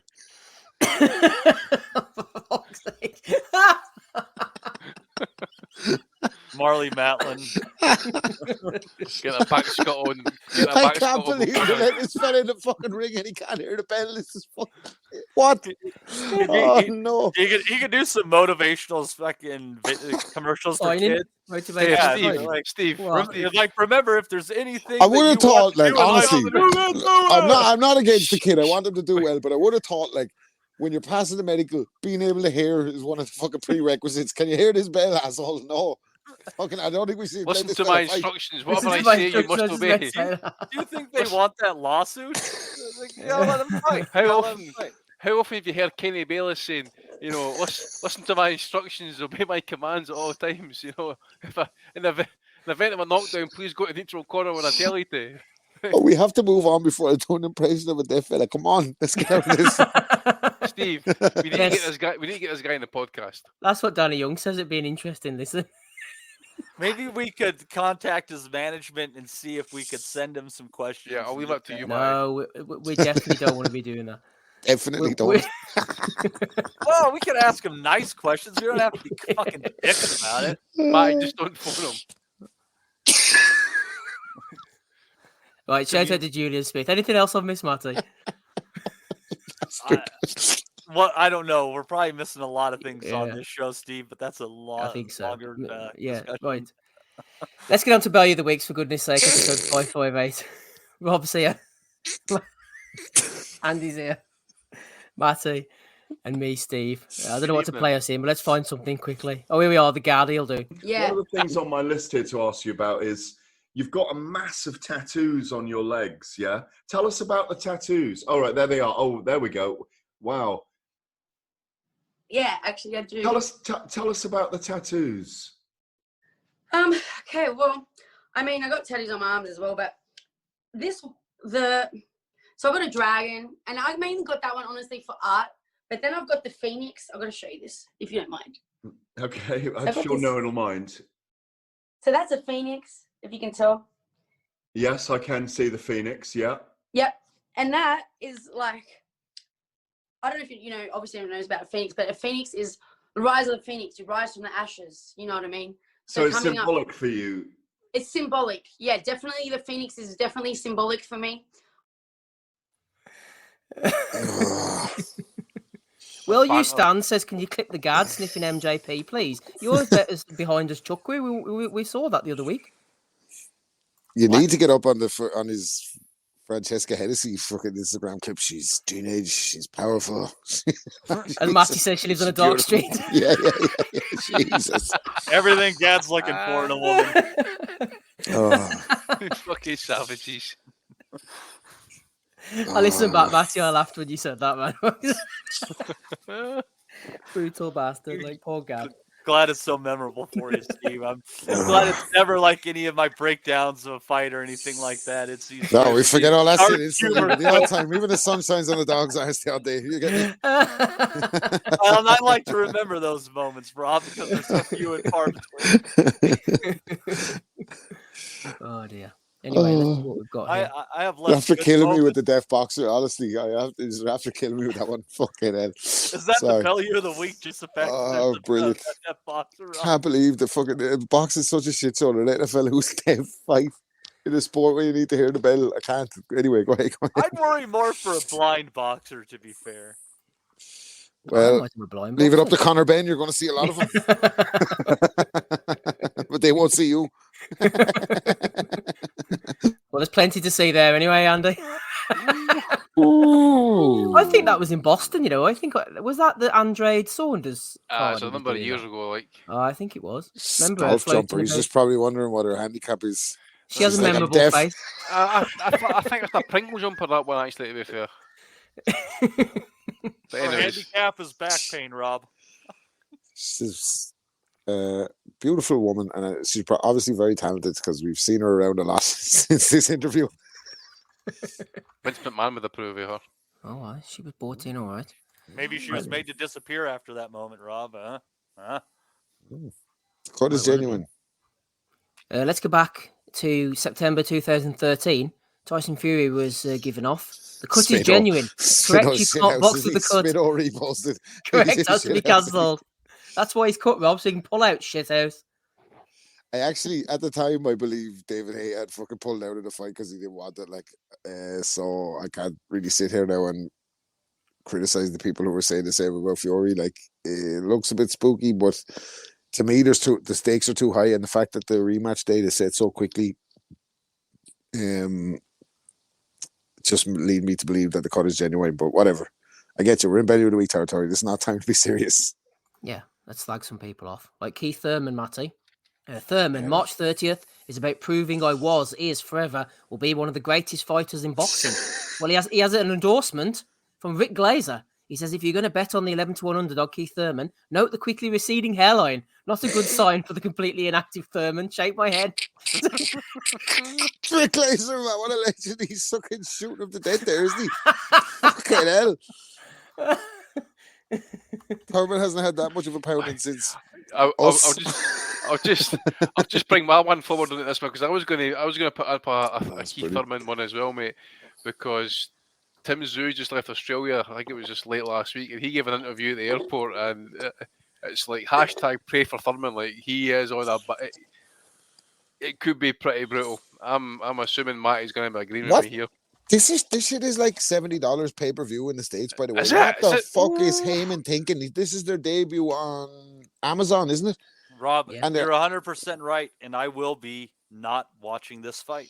No, seriously, like they're taking a piss with that, and even the undercard, I think is it Raleigh and fucking Cruz is the undercard, and Tim Zoo and Keith Thurman is the main. They're wanting $70 for that on Amazon. Good luck. Fucking what's homie Jeff Bezos will be fucking getting rid of Al Heyman fucking quicker than liquor. Jesus Christ.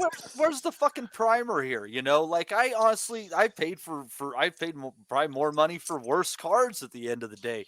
But the fact of the matter is, this is your kickoff, a pay-per-view. You're asking me for more money right out of the gate. It's not You're part of the subscription. wanting Keith Thurman, who hasn't fought in fucking God knows when, at 154, fighting an Australian on fucking American pay-per-view. And I can't help it. That's a fucking Bellew of the week in itself, that one. I hope it tanks. I hope it just absolutely fails. It's going to fucking tank Davis. It's yeah, I don't know. It's a total bummer because, you know, I love Keith. I don't count him out in this fight, but if I'm watching it, it's going to be because maybe I'll take a drive up to the casino and play some blackjack and hang out in the sports betting room. You like it? Yeah, should have done that last night at Conor Benn's fight. I'm sure that's what most people were doing instead of being at the fight, Steve. I'm sure they were. Josh Ford says you got to love a bit of Rick Glazer. Well, not for everybody, unfortunately. Talking of mean-spirited, have you come across the "Is Rick Glazer dead yet?" Twitter account? Who could the fuck come up with this? Fuck's sake, man. I'm going to see if that account still exists. When did that come up? I don't know. Rick Glazer. No. There's some mad bastards about it. Get a little life for yourselves. What the? Look at the header image, says MB. Oh gosh, man. Some madman about. Conor Benn was fighting this weekend. We've got a little Conor Benn mega mix for you, Andy. Conor wants mega fight with Devon Haney in the UK was one of them. We had the Conor Benn round table there. Look, they all look delighted to be there, don't they? Then we had Conor saying we could make the Crawford fight next. That was another one there.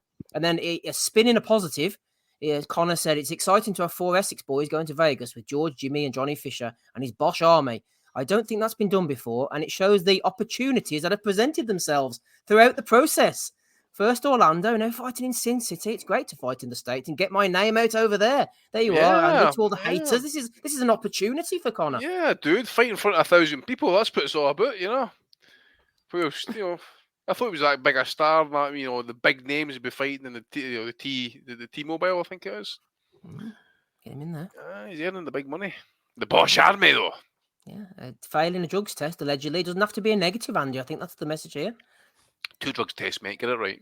Sorry, 2 drugs tests. I wonder how many members of the Bosch army it takes to not be able to use a regular elevator and have to use the freight option. The one at the back where they carry the food up and the truck things. Yeah, that's a safe place for them to be. We're going to be going single file today, folks. Oh, dear me. It was Landy Laura's here. He said, I'm the modern day Hopkins. I can keep doing this for years. I'm not sure what this is, Matty, because it ain't fighting, that's for sure, anyway. El Sopi Cubano. Isn't he on that card you were talking about? He's fighting Zarafa, isn't he, on that? Yes. Is he like the fucking 160-pound champion at some... Is he like fucking middleweight champion or something? Nobody cares about middleweights anymore. It's crazy. And you've got that Fundora's face, is he called? Sergey Buatsi. That's a decent fight. I've just seen it here. It's not a bad. I'm telling you, it's not a bad card. The bullshit is asking for a pay-per-view out of the gate to introduce yourself as a platform for boxing. Suck my dick. Yeah, but see, they also got caught out with that as well, because that's how they started it off, free. Remember, we used to in the very early days of the PBC, we used to get it on the ITV over here, and then it just...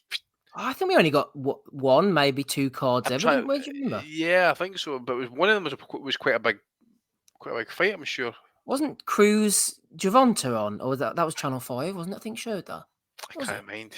They did, you know. That's more recent memory after they've done some things. The kickoff, when over here, I mean, they had it on like 4 different channels, and it was ridiculous. Like you could see like none of them over where you guys are. Yeah. What a shame. Here's one for you, Rob. Shakur, I know you're a big fan. Well, Navarrete's promoter isn't. Navarrete's promoter on Shakur Stevenson. He's more boring than Mass at 3 in the afternoon. I'm not sure which one I want to go to be honest with you. I don't know. By 3 o'clock, you can get a pretty good buzz on. I'd say 3 o'clock mass is more fun in the morning. I'm what they call a lapsed Catholic, aren't I? Like, so I don't fucking really subscribe to the views of the church or whatever. But the odd time I have to turn up for weddings and funerals, but I always get confused at the part where you have to kneel or stand up or whatever. So I just end up like slumping back onto the seat. My missus making faces at me and all that because I don't know the routine. So don't come to me about mass at 3 PM. I don't know what the fuck is going on. Last time I was in the chapel was at my uncle's funeral. And he's fucking my other uncle, seen them going running about the coffin with the holy water and sprinkling about the place how they do it with that kind of, I don't know what he is, but they're fucking throwing it at the coffin. It fucking landed on him. You thought he was going to fucking melt. Well, one of the last ones I was at was my uncle's funeral, and he wrote his own eulogy. He got his son-in-law to read it out, and I said, "That's awesome. Thanks everybody for coming, and if you didn't make it, don't worry, I'm not going to be at yours."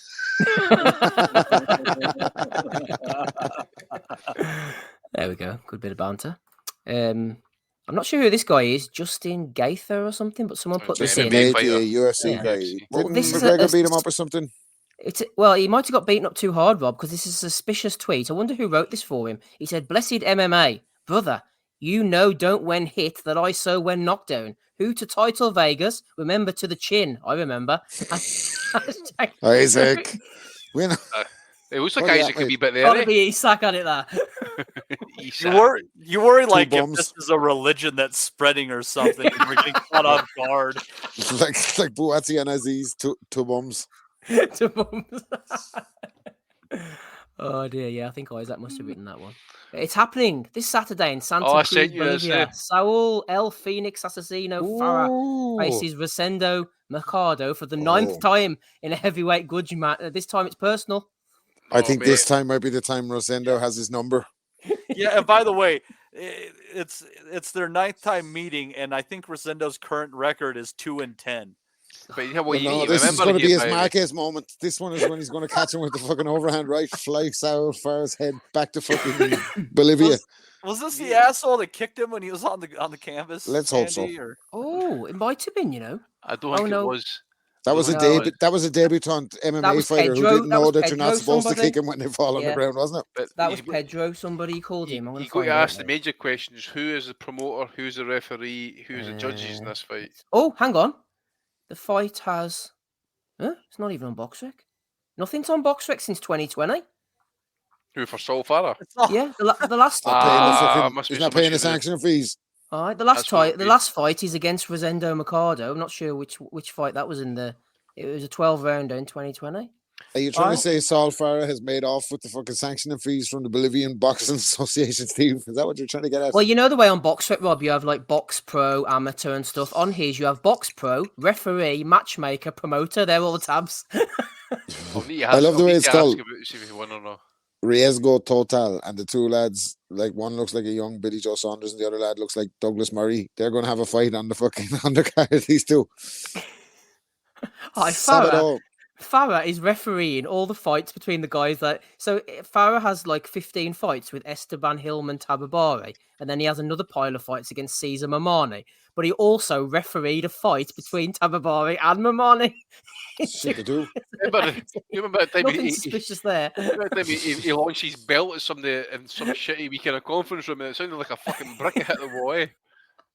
Dirty bastard. Sounds like a fucking wrestling match where like the other one guy will end up getting dropped and he'll be counting, and then do you know what it sounds like? It sounds like a great life. Pile drive him. It sounds like a great life, don't it? Like you're making up your own heavyweight titles and all. You're going off to fight for him. You're refereeing. You come back to what you do for the week. I just won the fucking Bolivian heavyweight title, baby. I'm fucking going places. Do you know what I mean? It's like fucking. He's fucking creating his own reality, kind of, isn't he, Saul Farah? Like. Well, and I'd bet dollars to donuts that more people will be at this event than were at Conor Benn's fight. Probably will be, to be honest. Conor Benn probably called for him pretty soon. Pedro Tabarez, Andy. That's the one. Pedro Tabarez. Yeah. He's the guy. All roads lead to Saul Farah. Yeah. Oscar De La Hoya, congratulations on what you accomplished, Shakur Stevenson. Now time to vacate the title. Really enjoyed your career. Good man, Oscar, you fucking fake ab having shit out shit. Oscar knows the score. He knows what's all happening. He'll be back once he's got. He might return yet. Someone pitted him prime for prime. against Campbell Hatton for boxing home. Yeah, I'll The tell you one golden thing, shower versus the golden boy. it would be interesting to see what Eddie does with him next, because he can't be far off. I'm not going to be tempting fate, but but if Eddie can't get him winning semi-decent fights this year, he's going to be looking at releasing them, surely. No, I don't know what he's going to do with him. Put him in against Conor. Hatton versus Ben. Nah. But Hands Conor are would foam probably tell you. against. But Conor would probably tell you that Campbell's has only as many fights as Conor has knockouts. Why would he do that? Hands of foam versus hands of clone. Good old Conor. He's loving life. Right. Can't break an egg versus the king of eggs. Good stuff. Malignaggi believes Kambosos will get dominated against Lomachenko. Should retire afterwards. Kambosos wasn't too happy. He said, and I believe you haven't been relevant since 2013 when AB took your girl and belt. You've been beaten up by MMA fighters in bare knuckle and sparring and kicked out of events since. You believe your own bullshit. Got one thing right, though. Kambosos depositing another hefty check. I tell you what, he took that personally, Kambosos. Stop bragging about my side piece. Like, pussy. Just on Polly, right? Go on to the Pro Box TV YouTube account and go back to run about the fight. They were talking about the stoppage with Tony Weeks. Remember that shocking stoppage? What fight was it again? Anyways, Paulie goes on about actually asks the question if Tony Weeks has got a gambling addiction. Right? It is fucking hilarious, man. He's a mental case. Yes. As in terms of calling the sport, he's the best in the biz. By far, I think he's the best analyst, best commentator. He goes off in some fucking rabbit holes. He's a man. People forget in the aftermath of him losing to Broner when he had them. Stop bragging about my side piece. You don't get pussy. He then said, "It's very clear. It's very clear. Al Heyman, this judge is a New York judge. He's in Al Heyman's pocket. Blah blah blah. Next week, sign with Al Heyman. The next week, he signed with the PBC. He's a fucking shameless maniac, and that whole shit with Conor McGregor, it was embarrassing, and that's what knocked him off his perch, along with some release the footage, baby. Yeah, along with some crazy leanings that he has on Twitter or whatever. But fair play to Kambosos. As bad as he is in the ring, he's good on Twitter. He's very good on Twitter. Kind of praise, hasn't he? Mm-hmm. Yeah. Mental. That check. That should have been Maxi Hughes' hefty check. Anyway, we'll move on. You could have had Lomachenko in the UK. You guys got fucked. Well, he came before to he fight. He came fight Luke Campbell, didn't he? Campbell did okay in that fight. He did indeed. Yes, absolutely. Who wins? Fan scorecard. Ben 15%, Spence 85%.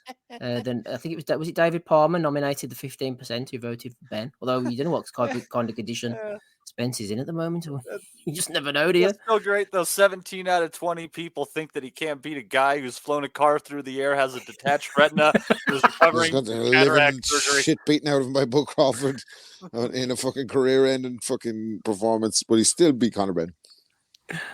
Ricky Graville sent this one in to me. Tyson Fury can't help getting injured in sparring, but what I can say was Usyk was in trouble. And then Coney jumped in and said either he's on a massive blag or he only owns one pair of boxing shorts.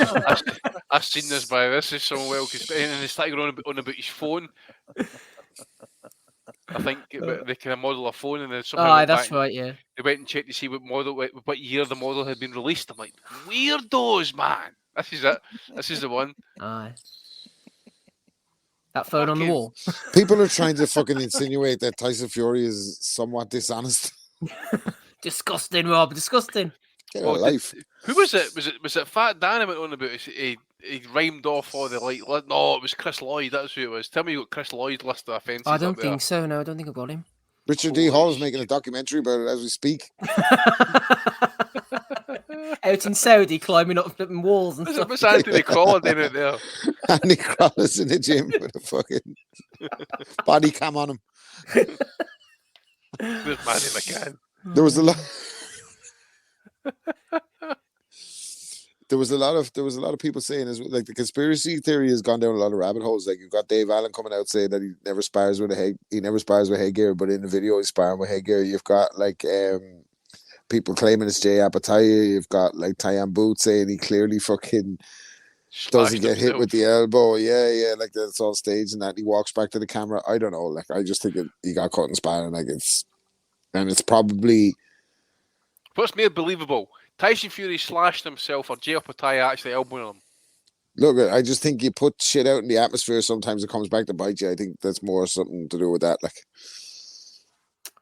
absolutely. Well, that could go for Mauricio Suleiman as well in our final but one. A bit of perspective here. Mauricio tweeted out, a sad and difficult day in boxing as Japanese boxer Kazuki Anaguchi died from injuries sustained during his fight in December. Tyson Fury was cut during sparring. This Ring of Fire was postponed, and Carl Weathers, who played Apollo Creed, died at 76. So a couple of deaths. There is tomorrow. They always come in threes there, Steve. You know, talking about, see when you mentioned Mauricio Suleiman, I was going to say to myself before he even popped up with that, I said he would be on his knees crying at that news, by the way, and then literally gutted.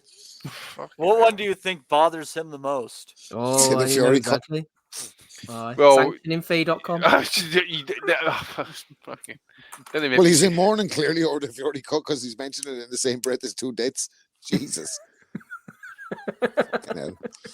There's a lot who died last week. Oh dear. Right, Matty, I can't remember if it was you or someone tagged me into this as well. We'll go through it as quick as we can, but the wordsmith, that is Walter, over talking about DAZN. I thought this was very good, actually. Walter went in on DAZN over on, what is it, Trustpilot or something. He says, a standing ovation for DAZN, masters of the subscription bait and switch. And then he says, congratulations, DAZN, you've earned a full 5-star rating from me, but not for the reasons you'd hope. I'm awarding you for being undisputed champions in the art of misleading subscriptions. Take a bow for your exceptional performance in the world of subscription deception, entrapping customers like myself into a 12-month maze with no clear exit. And then he got chucked into them. He says, I thought signing up for a one-time boxing event was a straight jab, clear and direct, but in a twist more complex than any fight strategy. I found myself caught in a 12-month chokehold, draining funds from my account monthly. He goes on, does Walter. Don't mention you're feeling scammed, etc., etc. Sneaky fine print. They draw you in and lock the door, so be wise and keep your eyes wide open, says Walter. He goes on again. He says at the end, with their rapid-fire chat closures and stonewalling tactics, one can't help but wonder if they're not just machines programmed in the art of customer discontent rather than human beings capable of empathy and assistance. There you go. That is some fantastic. Well, that's funny, by the way, because someone I was searching the Conor Benn fucking name last night on Twitter to see what American Twitter was saying, and they're all flaming him. But somebody was like, "Hey, DAZN, I paid for this service, and I keep sending you my bank statement to show that you're taking the money, but I'm receiving legal letters. Please sort this out." So not only are they locking people into contracts, they're chasing them for the payments as well. Fucking cut them off at the source. Change your bank account. Just block their fucking exactly. This guy's go going to too the far. Just go to the bank and tell them to fucking end the fucking payments. Instruct, fuck Jesus, man. Exactly. Take it back to the days of Box Nation. You know how to do this, boxing fans. Yeah, the Box Nation. But there you go. That's Walter anyway. Right. Box Nation was like the mafia. You were never leaving that, man. It was fucking. There's only one way out. You remember a few years ago how there were just multiple documentaries that came out within months of each other about the Fire Festival and all the fucking bullshit behind it. Don't you get the hunch that there's going to be a bunch of documentaries about DAZN in the coming years? With Eddie. No one will see him. See if I took the time to send that review, by the way, or it wouldn't be polite as that. It would be full of fucking everything. Walter throwing bombs. Andy, who you got? Any nominations this week? I'm a bank for trying to. I have interest in my credit card statement, by the way. I went through them like, I tell you what, mate. I was no prisoners. I was just standing for it, mate. You fucking. Hey, you want to get money out of me? You better be on your P's and Q's. You better know what you're asking for, because you ain't fucking get it out of me unless it's fucking legit, man. If I got Hearn just for like shitting on that PBC card, I take his point, but at the same time, the brass neck of this fucker, man, he come out and says it's a good card. Says, but he says just stick loads of fights on it. He says I've done it plenty of times myself. I know, mate. Charge, but is it $70 for it? Yep. Yeah. Tim Zoo literally just putting Keith Thurman on notice and that, so fucking Thurman better have his hospital bed sorted out. And Devin Haney is for just basically saying that Conor Benn's power has been left in the needle. So that was a good one. I should have cut that. That was a good one. One for that one, mate. Lovely. Matty, what have you got for us, please? I think that you have to give it to the Ben promotion, and the fact that there's such shitty fucking attendance for that fight. His jump to America has gone just awfully, And there's obviously no marketing genius behind this guy whatsoever. It's just pathetic what they're doing, and they have to be losing money hand over fist. Yeah, the only way is up for Conor Benn. Any nominations from you, Rob?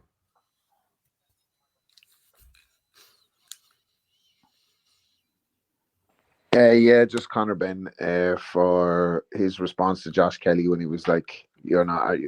Josh Kelly was like, "I could cook." Conor Benn, and he's like, "Stay cooking in those leisure centers you're fighting in. You're not relevant." Not really realizing that he was fighting at fucking the only time Dan Raphael would see him at when they have the buffet in Las Vegas. Like, he's fucking fighting at 1 o'clock in the afternoon, talking about fellas not relevant, and he can't knock out Pistol Pete. So, hands down, has to be Conor Benn, the most unlikable fighter in boxing today, as it stands. Good stuff. Right, let's go through them quickly before we make our picks and get out of here. Nothing from Oz. Tyson Fury got nominated. The cut is genuine, says Tyson. We had Thurman. Rick Glazer going in on Thurman. The Rick Glazer account as well. We've got Khan talking about Haney. We've got the round table. Crawford got a mention. Opportunities arising. Opportunities for Lara as well. He can keep doing this, he says, till the end of time. Shakura down on his knees. Listen to old Justin there with the Isaac Lowe tweet. We had Saul Farah against Mercado for the 9th time. We've got Oscar going in on Shakura. Oscar against Hands of Foam. We've got Cambosos owning Malinage. The fan scorecard. Sly Eddie. Fury with his boxer shorts. And Mauricio Suleiman failing to read the room. And the old bait and switch from Walter there with the review for DAZN. And the ones the boys threw in as well. Andy, who are you going for this week? Episode 558. I'll go for Fury, mate, just for the banter. Go for Fury this week. Who are you going for, Matty? Conor Benn, come on. Ooh. Conor Benn and Matchroom. Might as well put them together since they just have to. Yeah, but it's becoming a bullying segment, this, mate. If we can keep voting on Eddie and Bully stuff. of the week. Fuck it, I'm taking it back. I'm going to vote for Conor Benn as well. Fuck it. There you go.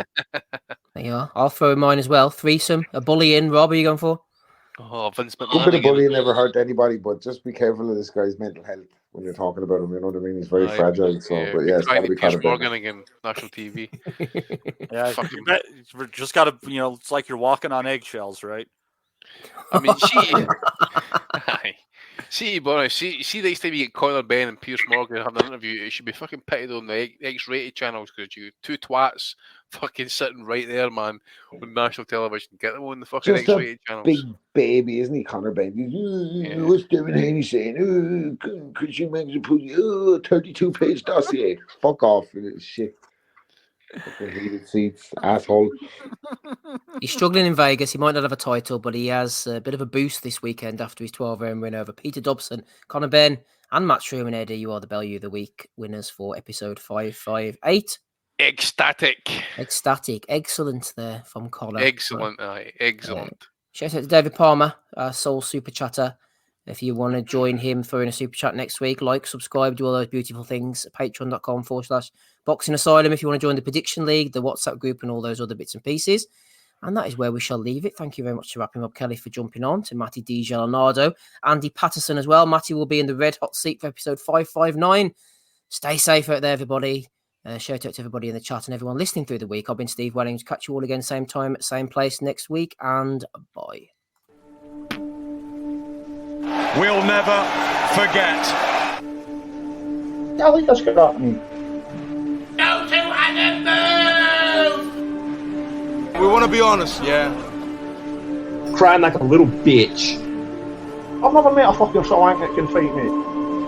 I fell asleep. You're a fucking bum, you're a fucking asshole. Grumpo fucking Steltskin.